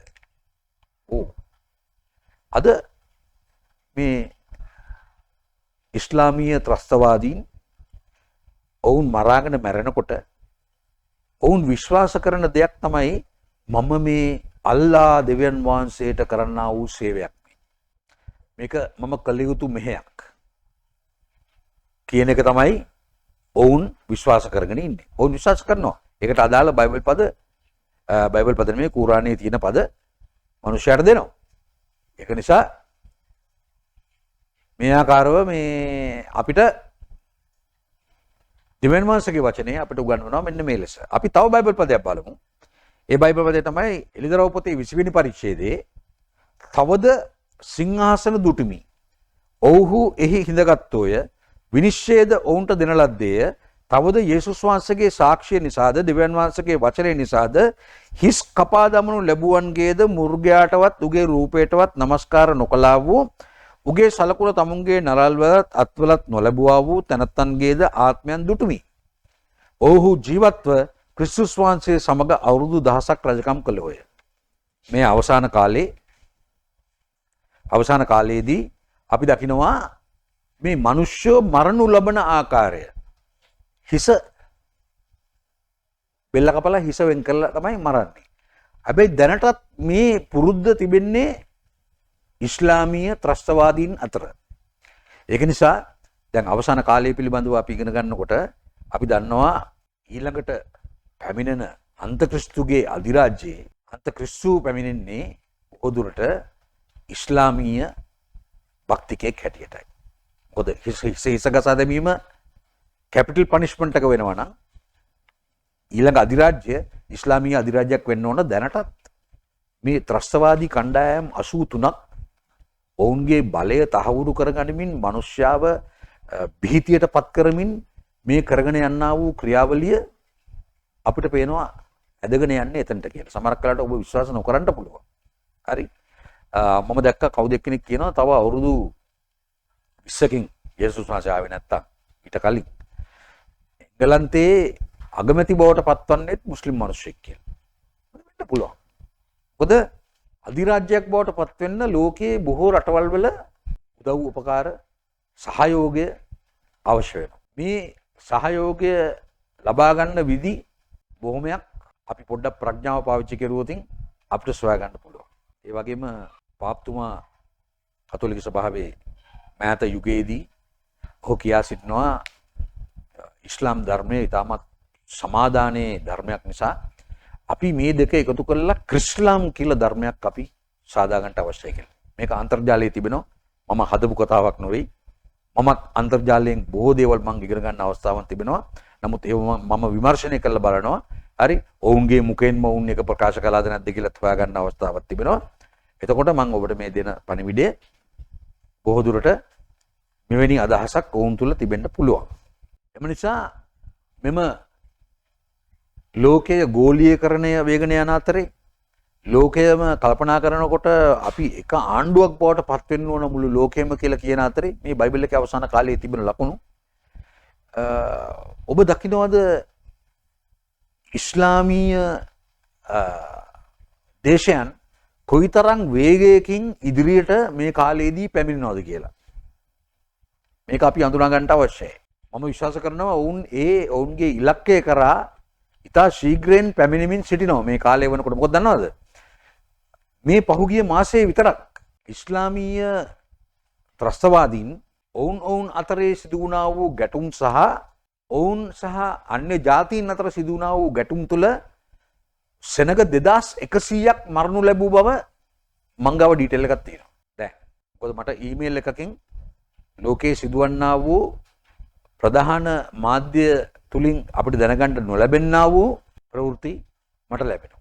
එතකොට ඒ පිළිබඳව ඔවුන් වාර්තා කරනකොට හරිම ඇකියුරේට්ලි ඔවුන් ඒ වාර්තාකරණය කරනවා මේක කොයි ස්ථානයේ කොයි ආකාරයකටද කොහොමද උනේ කී දෙනෙක් මරුණද කී දෙනෙක් ස්පිරිතාලට ගියාද ඒ ඔක්කොම විස්තර තියෙනවා. එවැනි වේගයකින් මේ ඉලක්කය කරා ඔවුන් යනවා. ඉස්ලාමීය රටවල් ගෝලීය ත්‍රස්තවාදයට විරුද්ධව සිටියත් ඒවට රහසිගතව උල්පන් දෙනවා වෙන්නත් පුළුවන්. ඒ වගේම මේ ලෝකයේ ඉස්ලාමීය අධිරාජ්‍යයක් ස්ථාපිත වුණොත් ඒකට අකමැති වන මුස්ලිම්වරු ඔබට හොයාගන්න බැරි වෙනවා. මගේ හොඳ ළඟින් ආශ්‍රය කරන මිත්‍රයෝ සිටිනවා මුස්ලිම්. නමුත් ඔවුන් හැමතිස්සෙම කැමති ඔවුන්ගේ පාලනය යටතේ ලෝකයේ පවතිනවා නම්. දැන් මම කැමති ලංකාව සිංහල රටක් බවට තවදුරටත් පවතිනවට මම කැමතියි. හැබැයි මම අකමැති අපි අන්‍ය ජාතිකයෙකුට, දමිළ ජාතිකයෙකුට, මුස්ලිම් ජාතිකයෙකුට, බර්ගර් ජාතිකයෙකුට අපිට ලැබෙන සැලකිල්ලට වඩා අඩු සැලකිල්ලක් දක්වලා ඒ දේ අපි ඇති කරගන්නවට මම කැමති නෑ. මොකද දෙවියන් වහන්සේ ඉදිරියේ මගේ අසල්වැසියා අසල්වැසියාම වනවා ඇත. ඒකේ වෙනසක් නෑ. මොකද ලංකාවේ ජනගහනය අනුව බැලුවොත් එම අපි කිව්වොත් එම 70%ක් බෞද්ධ කියලා 70%ක් මගේ යාළුවෝ බෞද්ධ. එතකොට දෙමළ සෙනග අපි කිව්වොත් එකීම 9.9 දශම ගානක් ඉන්නවද කියලා 9.9 දශම ගානක් මගේ මිත්‍රයෝ දමිළ. ඒ වගේම 7 දශම ගානක් ඉන්නවා නම් මුස්ලිම් 7 දශම ගානක් මගේ මිත්‍රයෝ මුස්ලිම් මිත්‍රයෝ. මට ಜಾති ભેද ආගම් ભેද මොකද උන්වහන්සේගේ වචනේ කියනවා මට ආගම් ભેදයක් තියෙනවා නම් මම පව් කර ඒක මානසික ක්‍රියාවක් මම පව් කරනවා කියලා ගලාති පුතේ. ඒකද මම එතනට යන්නේ නැහැ. මට ආගම් ભેදයක් නැහැ. හැබැයි ඔබට අමිශ්‍ර වූ සංගවන්නේ නැතුව දේව වචනය හැම විටම අරගෙන ඉන්නේ. ඒ වගේම මම මා විසින් විමර්ශනය කළා සාක්ෂි සෝදිසි කළා බලලා මිසක් නැත්තම් ඒත් ගෙන්නේ නැහැ. මම නිසකකම ඇති දේව වචනය ඔබ වෙත ගෙනන්න මං ආසයි දෙවියන් වහන්සේගේ කරුණාව තුළ. මොකද උන්වහන්සේ එළිදරව් කරන්නේ නැතුව මට මුකුත් කරන්න බෑ. මම මෝඩ මිනිස්සෙක්. මෝඩයන්ව තමයි දෙවියන් වහන්සේ යේසුස් වහන්සේ තෝරාගෙන තින්නේ උන්වහන්සේගේ සේවය සඳහා. මම ඒ නිසා දන්නවා මම උන්වහන්සේ සේවය කරන නිසා මම දන්නවා මම මෝඩෙක් තමයි ඒ නිසා තමයි මාව තෝරාගෙන තින්නේ. ඒකට මම කැමතියි. දැන් අපි බලමු දැන් කොහොමද මේ මරාගෙන මැරෙන බෝම්බකරුවෙක් ඉස්ලාමීය ත්‍රස්තවාදයේ ඔවුන් හදන්නේ කොහොමද? ඉස්ලාමීය ත්‍රස්තවාදී කණ්ඩායමකට යමෙකුට බැඳෙන්න අවශ්‍ය නම් හැම රටකම මම දන්නේ නංගන් මම දන්නේ හැම රටකම ඉන්නවා පොඩි ඒජන්ට් කෙනෙක් ඒකට. ඒ ඒජන්ට්ව මුණ ගැහෙන්න පුළුවන් ප්‍රධාන ත්‍රස්තවාදී කණ්ඩායමේ ඊමේල් ඇඩ්‍රස් එක හොයාගෙන ඔවුන්ට මේල් එකක් දැම්මම ඔවුන් දන්නනවා යම් ආකාරයකින් සමහරක් වෙලාවට අපාතරේ භාවිතා නොවන WhatsApp, Telegram ඒ වගේ ඇප් එකකින් අහවල් කෙනාව මුණ ගැහෙන්න කියලා. එතකොට ඒ තැනත්තව මුණ ගැහුනම අපි ගිහිල්ලා ඔහු පූර්ණ විමර්ශනයක් කරනවා ඉස්සල්ලාම මෙයා සුදුසුයිද මේ කණ්ඩායමට බැඳෙන්න කියලා. සුදුසුකම් ලෙස ඔවුන් ප්‍රධාන දේවල් බලන්නේ මොහු පැමිණෙන්නේ දුප්පත්කම ඇති දුප්පත් පවුලකින්ද. මොකද ත්‍රස්තවාදී කණ්ඩායමට බැඳිලා ඒ ලැබෙන පඩිය පිළිබඳව ගෙදර ඉන්නා වූ අය සෑහීමකට පත් කරන්න පුළුවන්ද? ඔබ හොඳට තේරුම් ගන්න. ඊගාවට මේ ත්‍රස්තවාදී කණ්ඩායමට බැඳෙන්න උත්සාහ කරන පුද්ගලයා පොඩ්ඩක් තමාගේ මනස ඩිස්ටෝට් වෙලා තියෙන කෙනෙක්ද? කියන කුඩා කල පීඩාවට පත් වෙලා නොඑක ආකාරයේ ලිංගික අතරවලට ලක් වෙලා එහෙම නැත්නම් තමාගේ පියා හෝ පියාගේ නෑදෑයෙකෝ ධර්ම පහර දීම් වලට ලක් වෙලා අර හිතුවක්කාර මොරණ්ඩු ගති තියනවද මොහුට? එතකොට මොහු ඒ කරුණු කාරණා සොයාගත්තෙන් පස්සේ මොහු දැනුම් දෙනවා තමාගේ මව් ශාඛාවට ඔව් මෙයා හොඳයි. දැන් ඉන් අනතුරුව ඔවුන් මෙයාට ආපහු දැනුම් දෙනවා ඔබ අහවල් දවසේ අහවල් වලට අහවල් සෙන්ටර් එකට ගිහිල්ලා රෙජිස්ටර් වෙන්න අහවල් රටේ. දැන් අපි මොකද කරන්නේ? අපි වීසා ගන්න ගියාම අපි දැන් වීසා ගන්න බැ රටකට යන්න. මේ වීසා ඔක්කොම arrange කරලා තියෙන්නේ. ෂෝක් එකට කිසි ප්‍රශ්නයක් නැහැ. අපි අපේ પાස්පෝර්ට් එක දුන්නා, වීසා ඇප්ලිකේෂන් එක දුන්නා, මම මේ විසිට් එකකට යන්නේ කිව්වා. ටක් ගාලා සීල් එක ගැහුවා. ඒව ඔක්කොම arranged. ලෑස්ති කරලා තියෙන්නේ. මම ගියා ඒ කියපු දවසට ගිහිල්ලා මම ඒ ඉස්ලාමික් සෙන්ටර් එකේ රෙජිස්ටර් වුණා. මේ වෙලාවේදී ඔබ තේරුම් ගත යුතු දෙයක් තියෙනවා. දැන් මේ අයව බඳවා ගන්නා වූ නායකයෝ මරාගෙන මැරෙන බෝම්බකරුවක් නෙවෙයි. ඔවුන් කොන්ත්‍රාත් කරුවා. ඔවුන් කරන්නේ කොන්ත්‍රාත් ගන්න එක. ඔවුන් කවදාකවත් මරාගෙන මැරෙන්නේ නැහැ. සමහරක් වෙලාවට යුද්ධයකදී ඇටැක් එකකදී ඔවුන්ගේ ජීවිත හානි වෙන්න පුළුවන්. අර දැන් මේ කාලේදී කියනවා අල් බග්දාඩි බෝම්බ ප්‍රහාරයකින් මිය ගියා කියලා. එහෙම මිය යන්න පුළුවන්. නමුත් ඔහු කාවකත් මරාගෙන මැරෙන අය නෙමෙයි. හරි?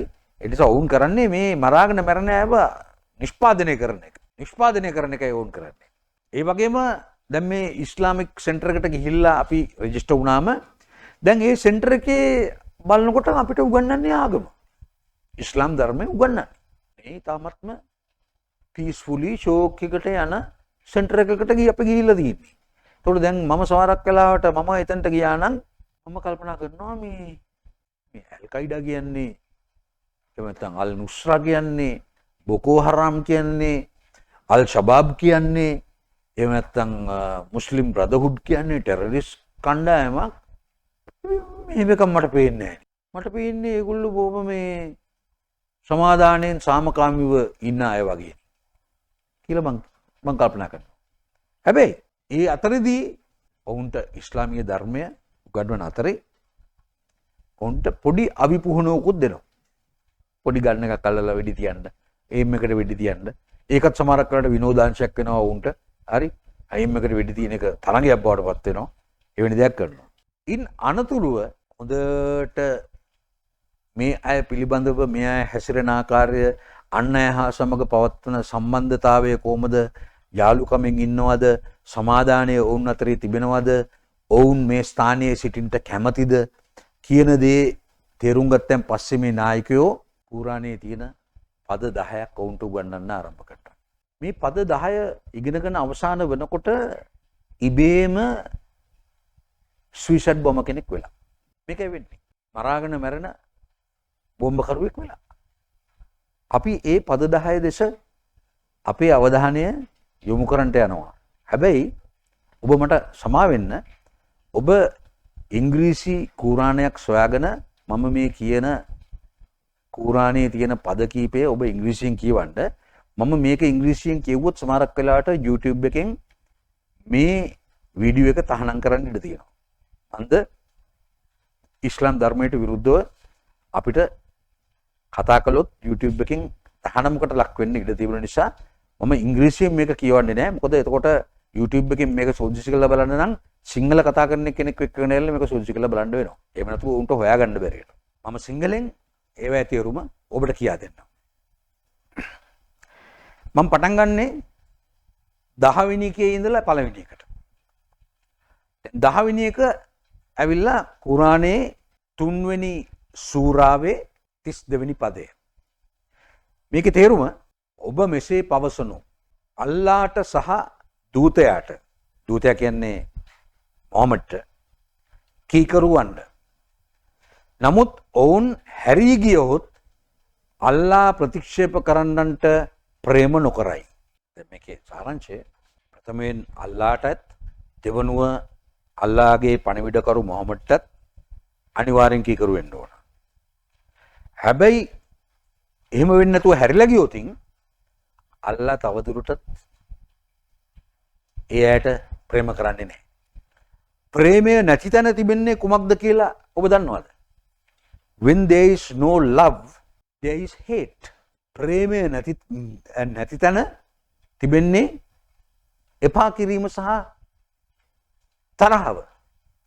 දැන් මේ ස්ථානයේ කියනවා හැරිලා ගියොත් එහෙම කීකරු වෙන්නේ නැතුව අල්ලාහ උන්ට ප්‍රේම කරන්නේ නැහැ තවදුරටත්.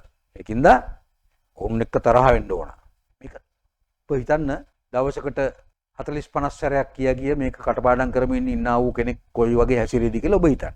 එතකොට ඔබට තේරුම් ගන්න පුළුවන් ඇයි මේ ඉස්ලාමීය ත්‍රස්තවාදීන් අන්‍ය ජාතීන්ට අකමැති කියලා ඔබට ඉගෙන ගන්න පුළුවන්. ඊළඟ 9 වෙනි එක සඳහන් වෙන්නේ කුරානයේ 48 වෙනි සූරාවේ 29 වෙනි පදය. මහම්මුද් අල්ලාහගේ පණිවිඩකරුය. ඔහු හා සිටින අය නොහැදිලිවන්තයන් කෙරේ බලාත්කාරකම් කරන අතර ඔවුනොවුන් කෙරේ කරුණාව දක්වයි. මොහමඩ්තුමා අල්ලාහගේ පණිවිඩකරු. පණිවිඩකරු හා සමග සිටින අය කියන්නේ මම ඒ පක්ෂයේ නම් නොහැදිලිවන්තයන් කරේ බලපෑම තමයි කරන්න ඕන. නොහැදිලිවන්තයෝ කියන්නේ මම. අපි මුස්ලිම් නොවන ජනතාව. හැබැයි අනිකුත් මුස්ලිම් අය කරේ ඔවුන් කරුණාව දක්වන. එතකොට තමාගේ ජාතිය තමාගේ ආගමේ ඉන්න අයට ඔවුන් කරුණාව දක්වන. ඔබ සමහරක් අහන්න පුළුවන් එහෙනම් මේ මුස්ලිම් අය මරන්නේ මොකද කියලා. ඒකටත් පදයක් තියෙනවා වෙනම උගන්නන. මම ඒකයි කිව්වේ මම 10 වෙනි එකේ ඉඳන් පළවෙනි එකට එන්නම් කියලා. මම ඔබට කියලා දෙන්නම්. එතකොට නොහැදිලිවන්තයාට කිසිම chance එකක් හම්බෙන්නේ නැහැ. මම ඒකයි කිව්වේ ඔබට මුලින් උගන්නනකොට මේ ඉන්න හැම මුස්ලිම් මිනිසයාම එවැනි ත්‍රස්තවාදීන් නෙවෙයි. මම කියන්නේ හොඳ මිත්‍රයෝ ඉන්නවා කියලා. තාමත් යහපත් මිනිස්සුයෝ ඉන්නවා. ඔවුන් සමහරක් වෙලාවට ඉස්ලාමීය අධිරාජ්‍යයක් එනවට කැමති වෙන්න පුළුවන්. අපි හැම කෙනෙක්ම කැමතියි. මං ආසයි මුළු ලෝකෙම born again Christiansලා වෙනවට මං කැමතියි. මම born again Christian නෙලා. ඒ වගේම මම ආසයි මේක තවදුරටත් අපේ රට සිංහල රාජ්‍යක්ෂයේ තිබෙනවට හැබැයි අන්‍ය ජාතීන්ටත් එම ට්‍රීට්මන්ට් එකම එම මට්ටමෙන්ම අපි සලකලා. කැමතියි. හැබැයි ඉස්ලාමීය අධිරාජ්‍යයේ එහෙම වෙන්නේ නැහැ. හැම කෙනෙක්ම ඉස්ලාමීය වෙන්න ඕන. අපි බලමු 8 වෙනි පොයින්ට් එක මොකක්ද කියලා. කුරානයේ 4 වෙනි සූරාවේ 24 වෙනි පදය.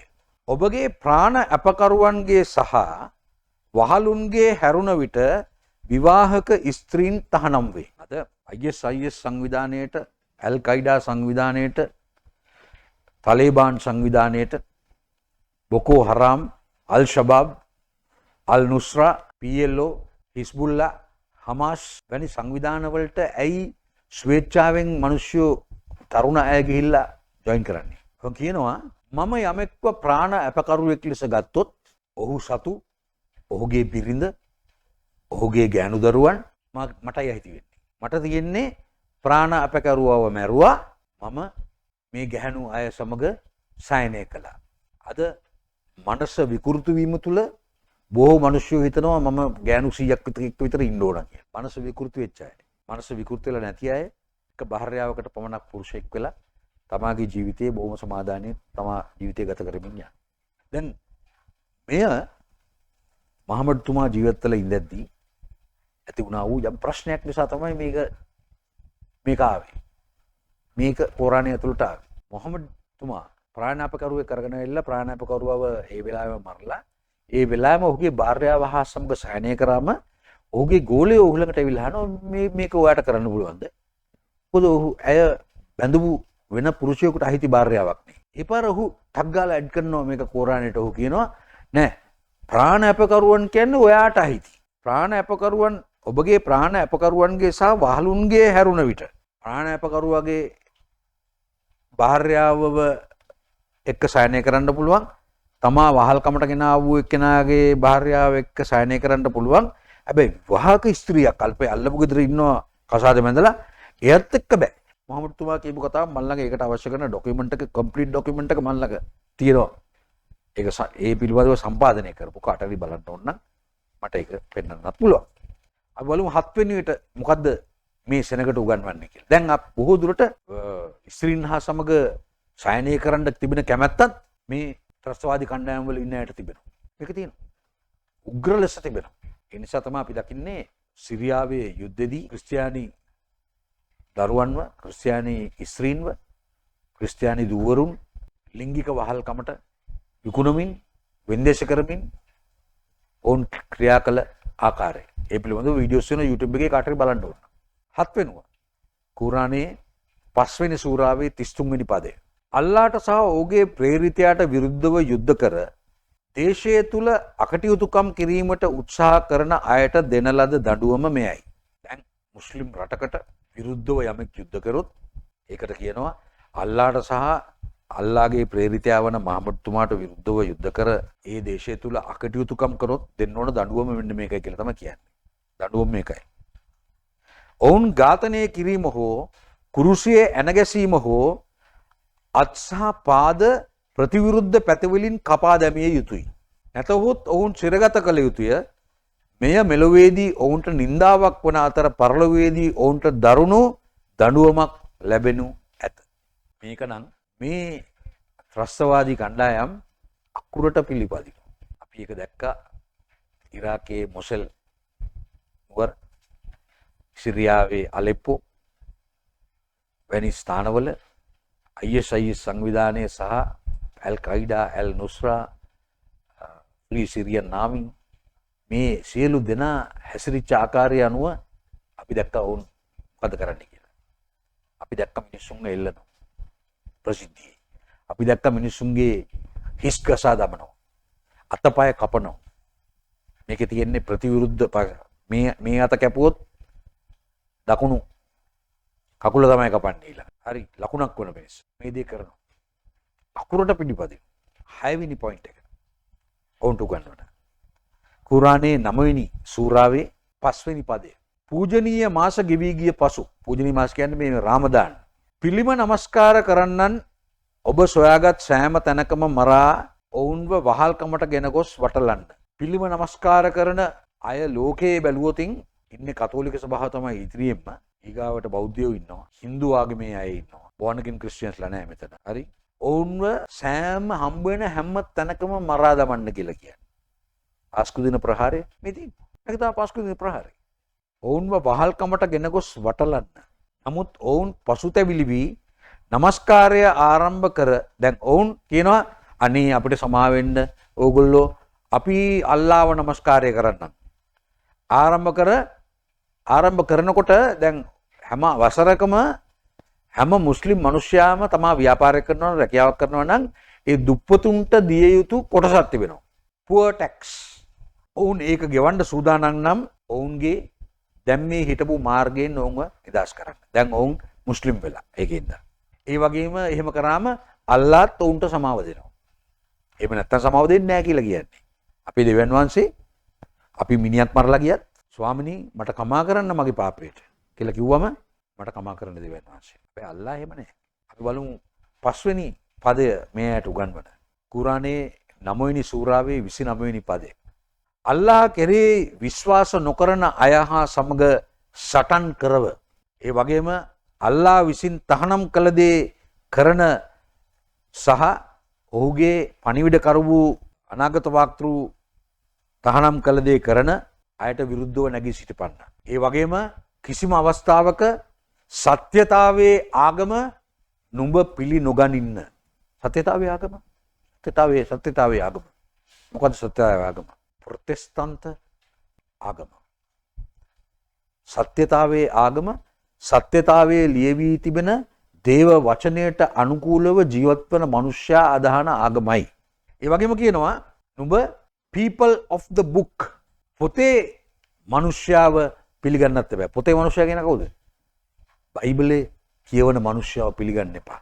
හැබැයි ඔබ එවැනි රටක ඔබගේ පරමාධිපත්‍ය තහවුරු කරගෙන සිටිනවා නම් ඔවුන් මයිනොරිටි එක නම් ඔවුන් අවමේ ජීවත් වෙන කණ්ඩායමක් නම් ඔවුන් ඔබට ඔබව ආරක්ෂා කරනවට බදු මුදල් ගෙවිය යුතුයි. ඒ වගේම ඔවුන් කැමැත්තෙන් ඔබට යටහත් විය යුතුයි. and ඒ වගේම ඔවුන්ට දැනෙන්න අවශ්‍යයි ඔවුන්ව යටපත් කරලා තිබෙන සෙනගක් කියලා. තාමත් භයානකයි. ඊටමත් පුදුමයි. 4 වෙනි පදය ඔවුන් ඉගෙන ගන්න. කුරානයේ 9 වෙනි සූරාවේ 73 වෙනි පදය. අනාගත වාක්තෘ කෙනෙක් නොහැදිලිවන්තයා කෙරෙහි ඊටමත් උවමනාවෙන් සටන් කරනවා ඇත. ඒ වගේම කුහකයන්ට යටත් නොවනවා ඇත. මන්ද ඔවුන්ගේ අවසානය නරකාදියේ තිබෙන නිසාය. ඒ වගේම නපුර ඔවුන්ගේ දෛවය ලෙස නම් කොට තිබෙන නිසාය. මට මේක ඉංග්‍රීසියෙන් කියන්න තිබුණා නම් මම කැමතියි. හැබැයි මං ආස නැහැ මේ වීඩියෝ එක YouTube එකෙන් තහනම් කරනවට. හරි. දැන් අනාගත වාක්තෘ කෙනෙක් නොහැදිලිවන්තයා සහ කුහකයන් කෙරෙහි ඔවුන්ට විරුද්ධව බොහෝ උමනාවෙන් සටන් කරනවා කොහොම මේ කුහකයෝ කියන කණ්ඩායමට වැටෙනවා සහෝදර සහෝදරි මුස්ලිම් ජනතාවත්. ඒ නිසා තමයි තමා දරන දෘෂ්ටිවාදයට තමා දරන අයිඩියොලොජි එකට විරුද්ධව තමාගේ ආගමෙම ඉස්ලාමීය ධර්මයේම කෙනෙක් නැගී සිටිනවා නම් ඔහුටත් කරන්නේ නොහැදිලිවන්තයාට දෙන දඬුවම තමයි. ඒ නිසා තමයි අපි දකින්නේ මේ මුස්ලිම් අයම මරා ගන්නවා. මේක අභාග්‍ය සම්පන්නයි. කිසි කෙනෙක්ව කිසි කෙනෙකුට මරන්න බෑ. අන්ද අපි දකිනවා බයිබලේ කායින් ආබෙල්ව මරපු වෙලාවේ දෙවියන් වහන්සේ කායින්ට කතා කරන විදියෙන් අපි දන්නවා දෙවියන් වහන්සේ කියනවා ආබෙල්ගේ ලේ පොළොවේ ඉඳලා අඬනවා කියලා කියනවා. ලේ හලන්න බෑ මිනිස්සෙක්ගේ.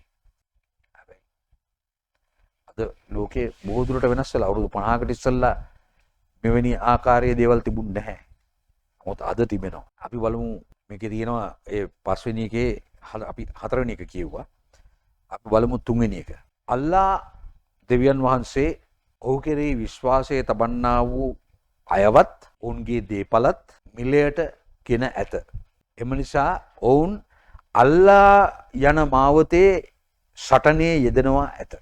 ඒ වගේම ඔවුන් අන් අයව මරණ අතරේ ඔවුනුත් මැරෙනවා ඇත.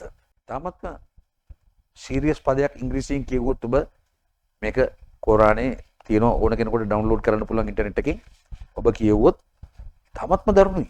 මේ පදවලින් තමයි අර මිනිස්යාව ගේන්නේ තම මැරාගෙන මැරෙන බෝම්බකරුවෙක් විදියට ඒ දෘෂ්ටිවාදය හදන්නේ. දෙවෙනි කාරණාව කුරානයේ 47 වෙනි සූරාවේ 35 වෙනි පදය. ඔබ අධෛර්යයට පත් නොවන්න. ඒ වගේම බය ඇති හදවතකින් ක්‍රියා නොකරන්න. ඔබ සමාදානය ඉල්ලන්ට. එවිට ඔබගේ කණ්ඩායම නම් වැඩි, ඔබගේ අදහන ඇදහිලිවන්තයන් නම් වැඩි, අල්ලා සමාදානය ලබා දෙනවා ඇත. දැන් අපි දකිනවා අපි රටක් ගමු. ලෙබනනය. උදාහරණයක් වශයෙන්. ලෙබනනය අවුරුදු 50කට ඉස්සෙල්ලා ක්‍රිස්තියානි රටක්. මුස්ලිම් ජනතාව 15% 20ක් වගේ ඉඳලා. නමුත් බඳවා ගැනීම බෝවීම් තුල අද ලෙබනනය මුස්ලිම් රටක්. ඔවුන් 10% 15%ක්ව සිටිද්දී ඔවුන් ඉල්ලන්නේ අනේ අපිට සමාදානයෙන් ඉන්න අවස්ථාවක් දෙන්න. අනේ අපිට සමාදානය දෙන්න. අද ඔවුන් අනිත් හැම ආගමකම මිනිස්සුන්ට පීඩාව අරන් එනවා. උඹලා මුස්ලිම් වෙන්න ඕන. මොකද අප හැන්ඩ් එක තියෙන්නේ ඔවුන් අතේ. මේ කුරානයේ තියෙන පදයක් මම මේ කියන්නේ. එතකොට මොකද වෙන්නේ? තමාගේ බලය තහවුරු වෙන්න තමා කරන බලපෑම් අනිවාර්යෙන් වැඩි වෙනවා. දැන් අද අපි දකිනවා මේ මෑත අවුරුදු 30ක්, අවුරුදු 40ක්, අවුරුදු 50ක් කාලය තුල තමයි අපි දකින්නේ මුස්ලිම් മന്ത്രിවරුන් අපේ රටේ മന്ത്രിයින් බවට පත් වෙලා එනවා. ඒක මම නරකයි කියන්නේ. ඒක හොඳයි. සීල දෙනා හා සමග සමාදානයෙන් සිටින්නත් ඔවුන්ගේ ජීවිතවලට ස්මාරක කලාවට අපි නොදන්නා වූ දේවල් ඔවුන්ගේ කමියුනිටි එකට අවශ්‍ය ඇති. ඒවා ඔවුන්ට ලබා ගන්නා පිණිසත් එවැනි අය සිටින්න අවශ්‍යයි. මං කිව්වේ ඔබට මගේ යාළුවෝ ඉන්නවා හොඳ මුස්ලිම් ජාතිකයෝ. තාමත් අනගි හොඳ හදවතක් තිබෙන යාළුවෝ. ප්‍රශ්නයක් නැහැ. නමුත් අපි දකිනවා යම් අවස්ථාවකදී ලංකාවේ විරුද්ධ පක්ෂයේ බවට පත් වෙනවා දෙමළ සංවිධානය.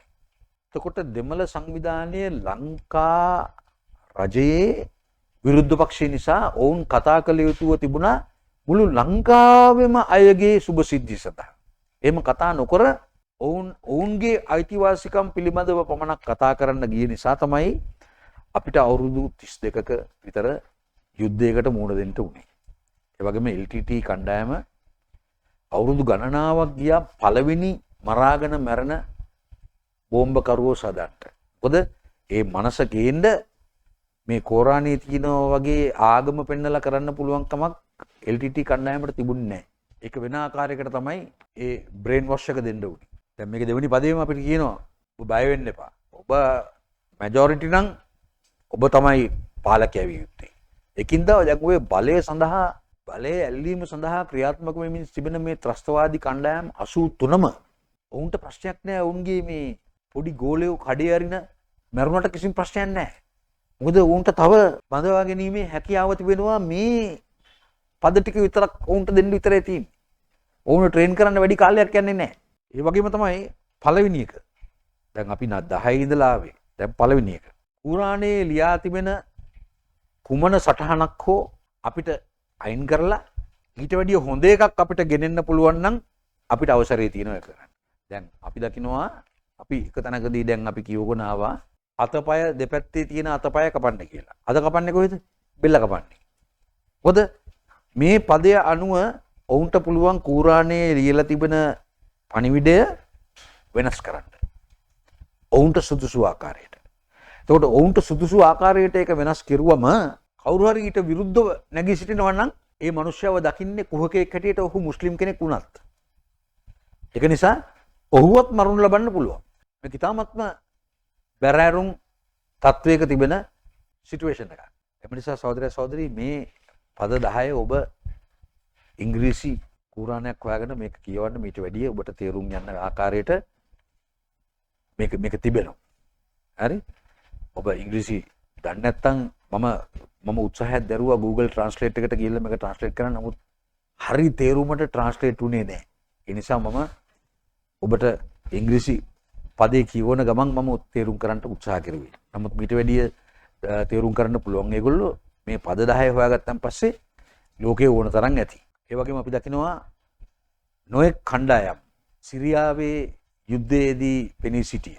සිරියාවේ යුද්ධයේදී ලිබියාවේ ඉඳලා ආපු ඉස්ලාමික් කණ්ඩායමක් සහභාගී වුණා. ටියුනීසියාවේ ඉඳලා ආව කණ්ඩායම්. මාලි වල ඉඳන් ආව කණ්ඩායම්. පාකිස්තානයේ ඉඳන් ආවා. නයිජීරියාවේ බොකෝ හරම් කණ්ඩායම ආවා. අල් ෂබාබ් කණ්ඩායම ආවා සොමාලියාවේ ඉඳලා. ඒ වගේම ඇෆ්ගනිස්තානයේ තාලිබාන් කණ්ඩායම සම්බන්ධ වුණා. මේ සිරියාව වටන්න.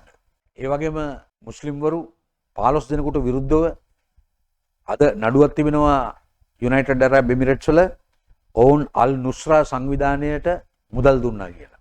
මොකද මේවා ඇවිල්ලා ප්‍රසිද්ධියේ වෙනවා කියලා දැනගත්ත ගමන් ලෝක ප්‍රජාව නැගී සිටිනවා. නමුත් මේවා සිදුවන්නේ කවුරුත් දන්නේ නැති වෙනවා. මොකද අපි මූදු වෙරළේ ඇවිදගෙන යනකොට අපි රැල්ල ගහනවා. රැල්ල ගැහුවම අපේ පසුපසින් තිබෙන අපේ අඩිපාර මැකෙනවා. අන්නේ ආකාරයට තමයි මේ ත්‍රස්තවාදී කණ්ඩායම් ක්‍රියාත්මක වෙන්නේ. ආපස්සෝ හොයලා බලන්න විදියක් නැහැ. දැන් අද අපි දකිනවා අවුරුදු 2ක් ගිහිල්ලත් අපේ ලංකාවේ පාස්කු දින ප්‍රහාරය පිළිබඳව වැඩිකාරයෝ හොයාගන්න බෑ. ඇයි? පසුපස තිබෙන අඩිපාරවල් නැහැ. ත්‍රස්තවාදී කණ්ඩායම් ක්‍රියාත්මක වන ආකාරයයි. සමහරක් වෙලාවට මිනිස්සු ඇඟිලි දික් කරනවා එක එක්කෙනාට මෙයා තමයි ඒවා ඔප්පු කරන්න බැරි කොට ඒවා කොහටවත් ගෙනියන්න බෑ. අපිට නිකන් කට කතාවට කියන්න පුළුවන් මෙයා තමයි මේක කරේ මෙයා තමයි කරේ මේක මෙන්න මෙයා සම්බන්ධයි අරයා සම්බන්ධයි කියලා. ඒ ඔක්කොම සම්බන්ධකම් අපි කියන ඒවා ඇත්ත වෙන්නත් පුළුවන්. නමුත් ඒවා ඔප්පු කරන්නට සාධක තමා ආ මාර්ගයේ පසුපස නැත. ඒක නිසා පාස්කු දින ප්‍රහාරයට වරදකරුවන් කවදා උසාවි ඉදිරියට ඇවිල්ලා වරදකරුවන් වේදි කියලා කියන්න මම දන්නේ නැහැ. මොකද ලෝකයේ ත්‍රස්තවාදී ප්‍රහාරයන් කරන්නා වූ මෙවැනි කණ්ඩායම් ඔවුන්ගේ පසුපස තිබෙන සියලුම අඩිසලකුණු මකලයි ඒ වැඩේ කරන්නේ. ඒක නිසා අපිට බලාපොරොත්තු වෙන්න බෑ කොයිතරම් හොඳට නීතිය පසිඳලන්ට ශ්‍රී ලංකා රජය තීරණය කළා තිබුණත් ඒ තරම් කොයිතරම් දුරට ඒක සිදු වේවි කියලා අපිට හිතන්න අමාරුයි. හැබැයි මෙහෙම දෙයක් කරන්න පුළුවන් අපිට. යාඥා කරන්න පුළුවන් ස්වාමීනි. මේ දේ කරපු අයට ඔබ වහන්සේගේ වචනේ ලිව්වා මිනී නොමරව කියලා. මේ දේ යමෙක් කළා නම් සමහරක් වෙලාවට මේ දේ කරපු අපි කවුද සහරාන්ද කවුද කියන එක කෙනා. ඒ සහරාන් දැනගෙන හිටියේ නෑ මේ මොකක් නිසා කාටද මේක කරන්න කියලා දන්නෙත් නෑ. මොකද ඒ ක්‍රියාත්මක වෙන විදියක් තියෙනවා. ඒක පුපුරවා ගන්න එක්කන දන්නේ මම මේ අහවල් ක්‍රියාව නිසා අහවල් කෙනා වෙනුවෙන් අහවල් දේ නිසා තමයි මේක කරන්න කියලා. මොකද ඔහු කල්පනා කරන්නේ මම ගියා මම නොහැදිලිවන්තයව මැරුවා එතකොට මගේ පවුලටම අල්ලා පව්කමාව දෙනවා මම ස්වර්ගයට ගියාම මට හම්බෙන විශේෂ වරප්‍රසාද තිබෙනවා. ඔහු දන්නේ එච්චරයි. මේක සැලසුම් කළා වූ පසුපස සිටින කෙනාගේ අඩිපාර කොහෙවත් නැහැ. ඒක නිසා මෙවැනි දේවල් සහෝදර සහෝදරි අපිට හොයන්න බෑ. ලෝකයේ කිසිම ස්ථානයක මෙවැනි දේවල් හොයා ගන්න අඩිසලකුණු නැහැ. ඒක නිසා අපිට ඒක බලාපොරොත්තු වෙන්න බෑ. මම මේ ඔබ හිතන්න එපා මම මේ ආණ්ඩුවට කඩේ යනවා කියලා. නෑ. අපි කෙනෙකුට ඇඟිල්ල දික් කරන්න අපි සක්සු දක්ෂේ අපි දැනගෙන සිටින්න අවශ්‍යයි මේ දේ අහවල් කෙනා කෙරුවා කියලා. එහෙම නැතුව අපි නිකන් කෙනෙකුට අකමැති නිසා අපිට ඇඟිල්ල දික් කරලා කියන්න බෑ මෙයා තමයි මේක කරේ කියලා. ඒක වැරදි. මොකද දේව වචනය අනුව වැරදි. කාටවත් අපිට බොරුවට වර්ධ තබන්න බෑ. වර්ධ තබන්නා යක්ෂයා. උන්වහන්සේගේ වචනේ කියන්නේ. එතකොට මම වර්ධ තබනවා නම් කාට හරි යක්ෂයානේ මාව පාවිච්චි කරන්නේ. මේක වෙන්න බෑ අපේ ජීවිතවල. ඒක නිසා තමයි මම මේ ප්‍රශ්නෙන් පීඩාවට විඳි අයට ප්‍රථමයෙන් කතා කරලා කිව්වේ. ඒගොල්ලෝ ඔබ ළඟට එන්නේ නැහැ. හැබැයි ඔබට පුළුවන් ඒ අය ළඟට යන්න. ඔබ අද තීරණයක් ගන්න. මම යේසුස් වහන්සේත් එක්ක මේ ගමන යනවා. එතකොට මම මගේ නැති වෙච්ච අය මට යම් දවසක මුණ ගැසෙනවා. කියන තැන ඔබ ඉන්න. දෙවියන් වහන්සේ අනිවාර්යෙන් මේ දේ කරනවා. ඒ වගේම මම ඔබට ඔබ ඉංග්‍රීසි භාෂාව දන්න කෙනෙක් නම් මම ආසයි ඔබට රෙකමෙන්ඩ් කරන්න පොතක්. ඒ පොතේ නම The Shadow World. ඒක ලිව්වේ දකුණු අප්‍රිකාවේ ජොහන්ස්බර්ග් පාර්ලිමේන්තුවේ සිටියා වූ මන්ත්‍රීවරයෙක්. ඔහුගේ නම ඇන්ඩ්‍රු ෆයින්ස්ටයින්. මම කියවන්න බොහොම ආශ කරන කෙනෙක්. ඒක නිසා මම ළඟ තියෙනවා බොහෝ අය නොකියවන වර්ගයේ පොත් මම ගෙන්නගෙන කියවන කෙනෙක්. මම ඉගෙන ගන්න ආස නිසා මේක ඔබට අවස්ථාවක් ලැබුණොත් ඔබ කියවන්න. ඒ පොත ලියවිලා තිබෙන්නේ මේ ලෝකයේ අපි වැඩියෙන් කතා නොකරන වෙළඳාමක් පිළිබඳව. ඒක ඇවිල්ලා අවි ආයුධ වෙළඳාම. දැන් අද බෝම්බ කරුවෙකුට බඩේ මැද ගන්න බෝම්බෙකුත් ඕනනේ. සමහර බෝම්බ ෆැක්ටරි ඇති ඔය දැන් ඔය ඉස්ලාමීය සංවිධාන වලට ත්‍රස්තවාදී කණ්ඩායම් වලට. නමුත් මේවට අවශ්‍ය කරන ඩිටෝනේටර්ස් ඒ වගේම අවශ්‍ය කරන මේවා පුපුරවා හරින්න අවශ්‍ය කරන සැලසුම් රේඩා වර්ග අර මේ ඔක්කොම වෙන තැන්වල නිෂ්පාදනය වෙන ඒවා. ඒ වගේම අපි ගත්තොත් එහෙම AK47 T56 වැනි ගන්ස් ගත්තොත් එහෙම ඒවැය තියෙන සීරියල් නම්බරේ මකපු ගමන් ඒ වගේම මම අහගෙන හිටපු හමුදාපතිවරයා සරත් ෆොන්සේකා එක අවස්ථාවකදී කියනවා ඒක ඇතුලේ බැරල් එකේ තියෙනවා නම්බරේ ගන්න එකේ කියලා. ඒ දෙක මම මකලා දැම්මෙන් පස්සේ මේක කොහේ නිෂ්පාදනය කරාද කවුරු වික්ක කාට වික්කද කියලා හොයාගන්න බෑ. හැබැයි ඔවුන්ට ආයුධ තියෙනවා. මේක ඇවිල්ලා සත්‍යයක්. අපි බලමු පොඩ්ඩක් අපි මේ කියවුවා වූ මේ කාරණාවල් 10 සහ දේව වචනය අනුව අපිට මොකක්ද ඉගෙන ගන්න පුළුවන් කියලා. අපි දකිනවා නික්මයාම පොතේ 20 වෙනි පරිච්ඡේදයේ 13 වෙනි පදයේ සිට 17 වෙනි පදයේ දක්වා අපි කියවනකොට දෙවියන් වහන්සේ අපිට කියනවා මිනී නොමරව. මේක නීතියක් දෙවියන් වහන්සේ. මේ නීතිය කඩපු ගමන් අපි නොපනත්කම නැමැති පාපයට වැටෙනවා. සමාව ලැබෙනවා මේකට අපි අතින් මොනෝතින්. හැබැයි නොපනත්කම කරනවා අපි.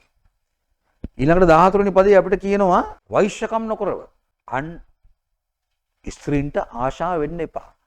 ඔවුන්නා සමග සයනය කරන්න එපා. ඒ වගේම කියනවා 15 වෙනි පදේ සොරකම් කරන්න, මංකොල්ල කන්න එපා.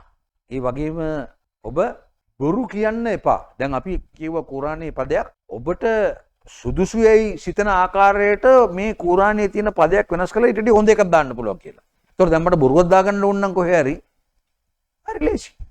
හැබැයි මේ ස්ථානයේ කියනවා බොරු සාක්ෂිකාරයෙක් වෙන්න එපා.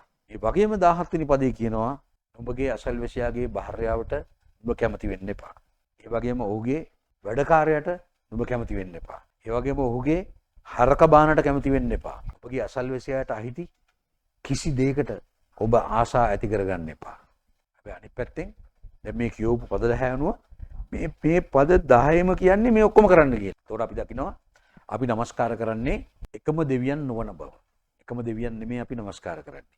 අපි අදහන දෙවියන් වහන්සේ ප්‍රේමයේ දෙවියන් වහන්සේ බව අපි දන්නවා. දැන් මම ඉදිරි ඊළඟට කරන වීඩියෝ පටේ මම පිළිතුරු දෙන්න යනවා ඇයි දෙවියන් වහන්සේ මිනිස්සු මරන්න කියලා කිව්වේ කියන එකට. හරි මම ඒක ඔබට වරොන්දු වුණා. මම මේ දෙවෙනි කොටස ගේනවා කියලා. ඒක අනිවාර්යෙන් මම ගේනවා. හරි දෙවියන් වහන්සේ ප්‍රේමණීය දෙවියන් වහන්සේ. දෙවියන් වහන්සේ ප්‍රේමයේ මත කොට අපිට කොයිතරම් ප්‍රේම කළාද යත් උන්වහන්සේගේ ඒක ජාතක පුත්‍රයාණන් කුරුස ගසක උන්වහන්සේගේ ජීවිතේ පූජා කරලා උන්වහන්සේව බෝධදාන කරනු ලබලා උන්වහන්සේ දින 3කින් දෙවියන් වහන්සේගේ බලය කරනකොටගෙන මලවුන්ගෙන් නැකිටවලා අද දවසේ දෙවියන් වහන්සේගේ දකුණු පාර්ශවයේ හිඳගෙන ඉන්න දෙවියන් වහන්සේ අපට කරුණා කළා වූ දෙවියන් වහන්සේ. ඒ නිසා මෙය අපිට වෙනස් කරන්න බෑ. මේ ජයග්‍රහණය උන්වහන්සේ දීලා තියෙන අපිට අතහරින්න බෑ. අපි දේව වචනය තුල අපේ ජීවිතය ගොඩනගා ගත්තොත් අපි හැමතිස්සෙම දේව වචනේ අපි ඉගෙන ගනිමින් හරි දේ සොයමුන් සාක්ෂි මොනවාද අපිට ඒ පිළිබඳව අපිට මේක පිළිගන්න තිබෙන කියන අදහසක් ඇතුව සිටියොත් දෙවියන් වහන්සේට පුළුවන්කම ලැබෙනවා ඔබව සත්‍ය කරා ගෙනියන්න. දැන් මේ පාඩමේ අවසානයේ කරා අපි ඇවිල්ලා ඉන්නවා. මම විශ්වාස කරනවා අද දවසේ වේදනාවට පත්වෙච්ච මේ පාස්කු දින ප්‍රහාරය කරනකොටගෙන වේදනාවට පත්වෙච්ච අයට සැනසීමට වචනයක් මට ගෙනෙන්න ලැබුණාය කියලා.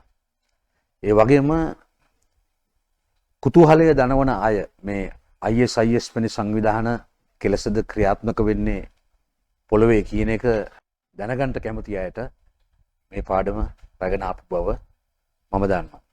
ඒ වගේම මම ඔබට මේ පාඩම මැදදී මම කියා සිටියා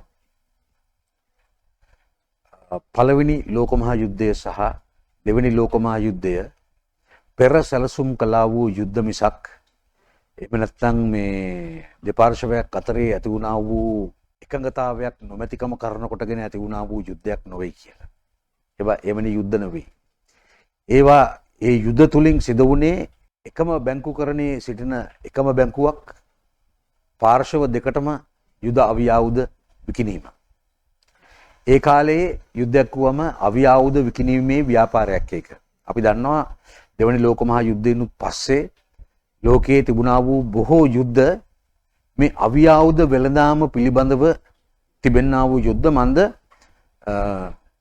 අවි ආයුධ නිෂ්පාදනය කරන විශාල කර්මාන්ත ශාලා ගණනාවක් ලෝකයේ හැම තැනකම විසිරලා තිබෙනවා. එතකොට ඔවුන් ඒ නිෂ්පාදනය කරන ඒ අවි ආයුධ උට විකුණන්න යුද්ධ අවශ්‍යයි. එම නිසා තමයි අද අපේ ලංකාවෙත් අවුරුදු 30ක තිබෙච්ච යුද්ධෙත් එහෙමයි. ඒ වගේම තමයි දැනට මැද පෙරදිග ඇති වී තිබෙන තත්ත්වය තුල අවි ආයුධ විකිණීම අතරේ අපි දකිනවා අලුත් ව්‍යාපාරයකටත් ඔවුන් අතගසා තිබෙනවා. අද 21 වෙනි සතවර්ෂයේ යුද්ධ දෙස බැලුවොත් අවි ආයුධ වෙළඳාම හැමම සිද්ධ වෙනවා. ඒ වගේම සිරියාවේ යෂිඩි ගෝත්‍රයේ ඔවුන් ක්‍රිස්තියානි ගණිකා වෘත්තියට විකිණීම ඔවුන්ව ප්‍රාණ අපකරුවන්සේ අරගෙන වහලුන්සේ අරගෙන ඔවුන් ඒ අය සමග සයනය කරමින් ඒ වගේම ඔවුන්ව ගණිකා වෘත්තියට විකිණීම මනුෂ්‍යයන්ට විකුණනවා සෙක්ස් ස්ලේව්ස්ලා හැටියට කියලා කියන්නේ විකුණලා මුදල් හම්බ කරනවා. ඒ අතරේදී YouTube එකේ වීඩියෝ එකක් තියෙනවා සිරියාවේ ඉඳලා තුර්කියට පලා යන සිරියානු ජාතිකයන්ගේ කුඩා දරුවන් පවා 18000 වැනි සංඛ්‍යාවක් මේ ශරීර කොටස් සඳහා ඔවුන් මැරුවා කියලා. ශරීර කොටස් කියන්නේ කිඩ්නිස් ට්‍රාන්ස්ප්ලාන්ට් ඕනෑන්ට කිඩ්නිස් විකුණනවා, liver transplant එකක් ඕන ඒගොල්ලන්ට liver එක විකුණනවා, heart transplant එකක් ඕන ඒගොල්ලන්ට heart එක විකුණනවා, ඇස් ඕන ඒගොල්ලන්ට ඇස් විකුණනවා, අග්න්‍යාශ ඕන ඒගොල්ලන්ට අග්න්‍යාශ විකුණනවා. ඒක ඊටාත්ම ලාභදායී බිස්නස් එකක් බවට ව්‍යාපාරයක් බවට මේ දැන් පවතින යුද්ධ තුල ක්‍රියාත්මක වෙනවා. මම මගේ ඉස්සල වීඩියෝ එකේ මේ පිළිබඳව පොඩි සටහනක් කරා. නමුත් ඊළඟ වීඩියෝ එකේ මම ඒ පළවෙනි මම ඉස්සල කරපු වීඩියෝ එකට උත්තර දෙන දෙවෙනි කොටසේදී මම ගොඩක් විස්තර ඒ පිළිබඳව ඔබ වෙත ගෙනෙන්න බලාපොරොත්තු සිටිනවා. අද වේදනාවට පත් වෙලා ඉන්න ඔබගේ ප්‍රියයන්ගෙන් වියෝ වෙලා ඔබ බොහෝ දුරට සමහරක් වෙලාවට තාමත් අදාහ ගන්න බෑ මෙවැනි දෙයක් ඇයි මගේ පවුලට සිද්ධ වුණේ කියලා. එවැනි අයට මම අද දවසේ කියා සිටිනවා යේසුස් වහන්සේව කුරුසය යන ගසනකොට යේසුස් වහන්සේ කුරුසේ නැගලා කිව්වා වූ වචන 7ක් තිබෙනවා. ඒ වචන 7න් එක වචන කීපයක් තමයි ස්වාමිනී මොවුන් නොදැන කරන නිසා මොවුන්ට කමා කළ මැනව. අද සහෝදර සහෝදරි මේ මරාගෙන මැරෙන කිසිම බෝම්බකරුවෙක් දැනගෙන නොවේ මේක කරන්නේ. මන්ද ඔවුන්ව එතනට ගෙනල්ලා තිබෙන්නේ වැරදි ඉගැන්වීමක් දීලා ඔවුන්ගේ බ්‍රේන් එක වොෂ් කළා. ඔවුන් දන්නේ මේ කාවද මරන්න යන්නේ මොන හේතුවක් නිසාද ඒව මුකුත් ඕනේ නැහැ. නොහැදිලිවන්තයාද මම මැරුවා. මම දරන මතයට විරුද්ධව කවුරු නැගී සිටියද මම මැරුවා කියන තැන තමයි ඉන්නේ. ඒක නිසා අර ජේසුස් වහන්සේ කුරුසගසේදී කිව්වා වගේ ඔබ ඔබගේ පෞද්ගලික යාඥාවේ ඔබ යාඥා කරන්න ස්වාමිනී මොවුන් නොදැන කළ නිසා ඔබ වහන්සේ මොවුන්ට කමා කරන්න. ඒ වගේම ස්වාමින් වහන්සේගේ යාඥාවේ මම දන්නවා ඔබ හැම කෙනෙක්ම ස්වාමින් වහන්සේගේ යාඥාව දන්නවා. ඒ යාඥාවේ කොටසක් තමයි අපට වැරදි කරන අයට අපි කමා කරන්නක් මෙන් අපේ වැරදිත් අපිට කමා කරාවා කියන කොටස. ඒක නිසා අපිට විශාල වැරද්දක් වෙලා තිබෙනවා. අපේ මුළු ජීවිතේටම බලපාන වරදක් වෙලා තිබෙනවා. නමුත් ඔබගේ පෞද්ගලික යාඥාවේ ඔබ යාඥා කරන්න ස්වාමිනී මම මේ අයට කමා කරනවා. මේ අය නොදැන කළ බව මම දැන් දන්නවා. මේ අයගේ පසුපස තිබෙන අඩිසලකුණු අද මැකිලා තිබෙන්නේ. ඒක නිසා මේක සැලසුම් කළේ කවුද? මොන රටෙන්ද මේක ආවේ? සමහරක් වෙලාවට දැන් අපි දන්නවා ISIS සංවිධානය මේකේ වගකීම බාරගත්තා. මේ පාස්කු දින ප්‍රහාරයේ වගකීම ඔවුන් බාරගත්තා. නමුත් ඒක බාරගත්තට ඔවුන් එක කරන්න හේතුවක් ලෙස දැක්ුවේ අර නවසීලන්තයේ සිදු වුණා වූ සිදුවීමක්. නමුත් සමහර විට ඇත්ත වෙන්න පුළුවන්, සමහර විට නැත්ත වෙන්න පුළුවන්. නමුත් සුයිසයිඩ් බම කෙනෙක් මරාගෙන මැරෙන බෝම්බකරුවෙක් හැමතිස්සෙම තමාගේ ඉහළට ගිහිල්ලා තමාගේ ප්‍රධානියාගේ සිතුවිල්ල දන්නේ නැහැ. මේකට සමහරක් වෙලාවට මුදල් වියදම් කරපු අය ඉන්නත් පුළුවන් මේ දේ කරන්න. ඒක නිසා එහෙම නැත්තම් විශේෂයෙන් කතෝලික සභාව අපහසුතාවයකට පත් කරන්නට කතෝලික සභාවේ සිටින්නා වූ ඇදහිලිවන්තයන් මේ පල්ලිය ඇතුලේ මේක වෙනවා නම් දෙවියන් වහන්සේ කෙනෙක් ඉන්න පුළුවන්ද කියලා තැනට ගේන්නත් මේ දේ කරන්න ඉඩ තිබෙනවා. මන්ද සුරුවන් නමස්කාර කරන පොතේ ආගම ඔවුන් ප්‍රතික්ෂේප කළා තිබෙන්නේ. ඒ නිසා ඔබ ඔබගේ පෞද්ගලික යාඥාවේ ඔබ යාඥා කරන්න ස්වාමිනී මේ දේ කරපු හැම කෙනෙකුට මම කමා කරනවා. විනිශ්චයක් ගෙනෙනවා නම් මම නොමේ විනිශ්චය කරන්නේ ඔබෙනුයි විනිශ්චයෙන්ට අවශ්‍ය. ඒ වගේම ඔබ දාවිත් රජතුමාට එළිදරව් කරා නම් දාවිත් රජතුමාගේ ගත්තා වූ කුඩා බිලිඳා නැවත වාරයක් එන්නේ නැහැ. හැබැයි දාවිත් රජතුමාට ඔහු වෙත යන්න පුළුවන් කියලා මේ දේ අද දවසේ මට එළිදරව් කරපු නිසා ඔබ වහන්සේට මම ස්තුති කරනවා. මම දන්නවා මම මගේ ජීවිතය හැඩගස්වාගෙන යේසුස් ක්‍රිස්තුස් වහන්සේ කියන නාමය තුල මගේ ජීවිතය ගොඩනගාගෙන ඔබ වහන්සේ දෙස පමණක් බලාගෙන ගියොතින් ඔවුන් ගිය ස්ථානයට මට යන්න අවස්ථාවක් ලැබෙන බව. මේ යාඥාව ඔබගේ ජීවිතේ දිනපතා යාඥාවට එකතු කරගන්න දෙවියන් වහන්සේ ඔබට ආශිර්වාද කරයි. ඔබ මේ වීඩියෝ පටයට මේ පණිවිඩයට කැමැත්තක් දැක්වුවා නම් මම ඔබගේ කරුණාවෙන් ඉල්ලනවා ඔබ මේ channel එක subscribe කරන්න. ඒ වගේම මීට වැඩි සෙනගකට මේ පණිවිඩයන්ට අවශ්‍යයි. මම මාවට සෙනගක් රැස් කරන්න මම උත්සාහ කරන්නේ නැති බව ඔබ දන්නවා. හැබැයි යේසුස් වහන්සේ වටා රැස් කරන්න පුළුවන් හැම මිනිසෙක්වම රැස් කරන්න මම සූදානම්. ඔබ සැමට ජේසු පීඩයි.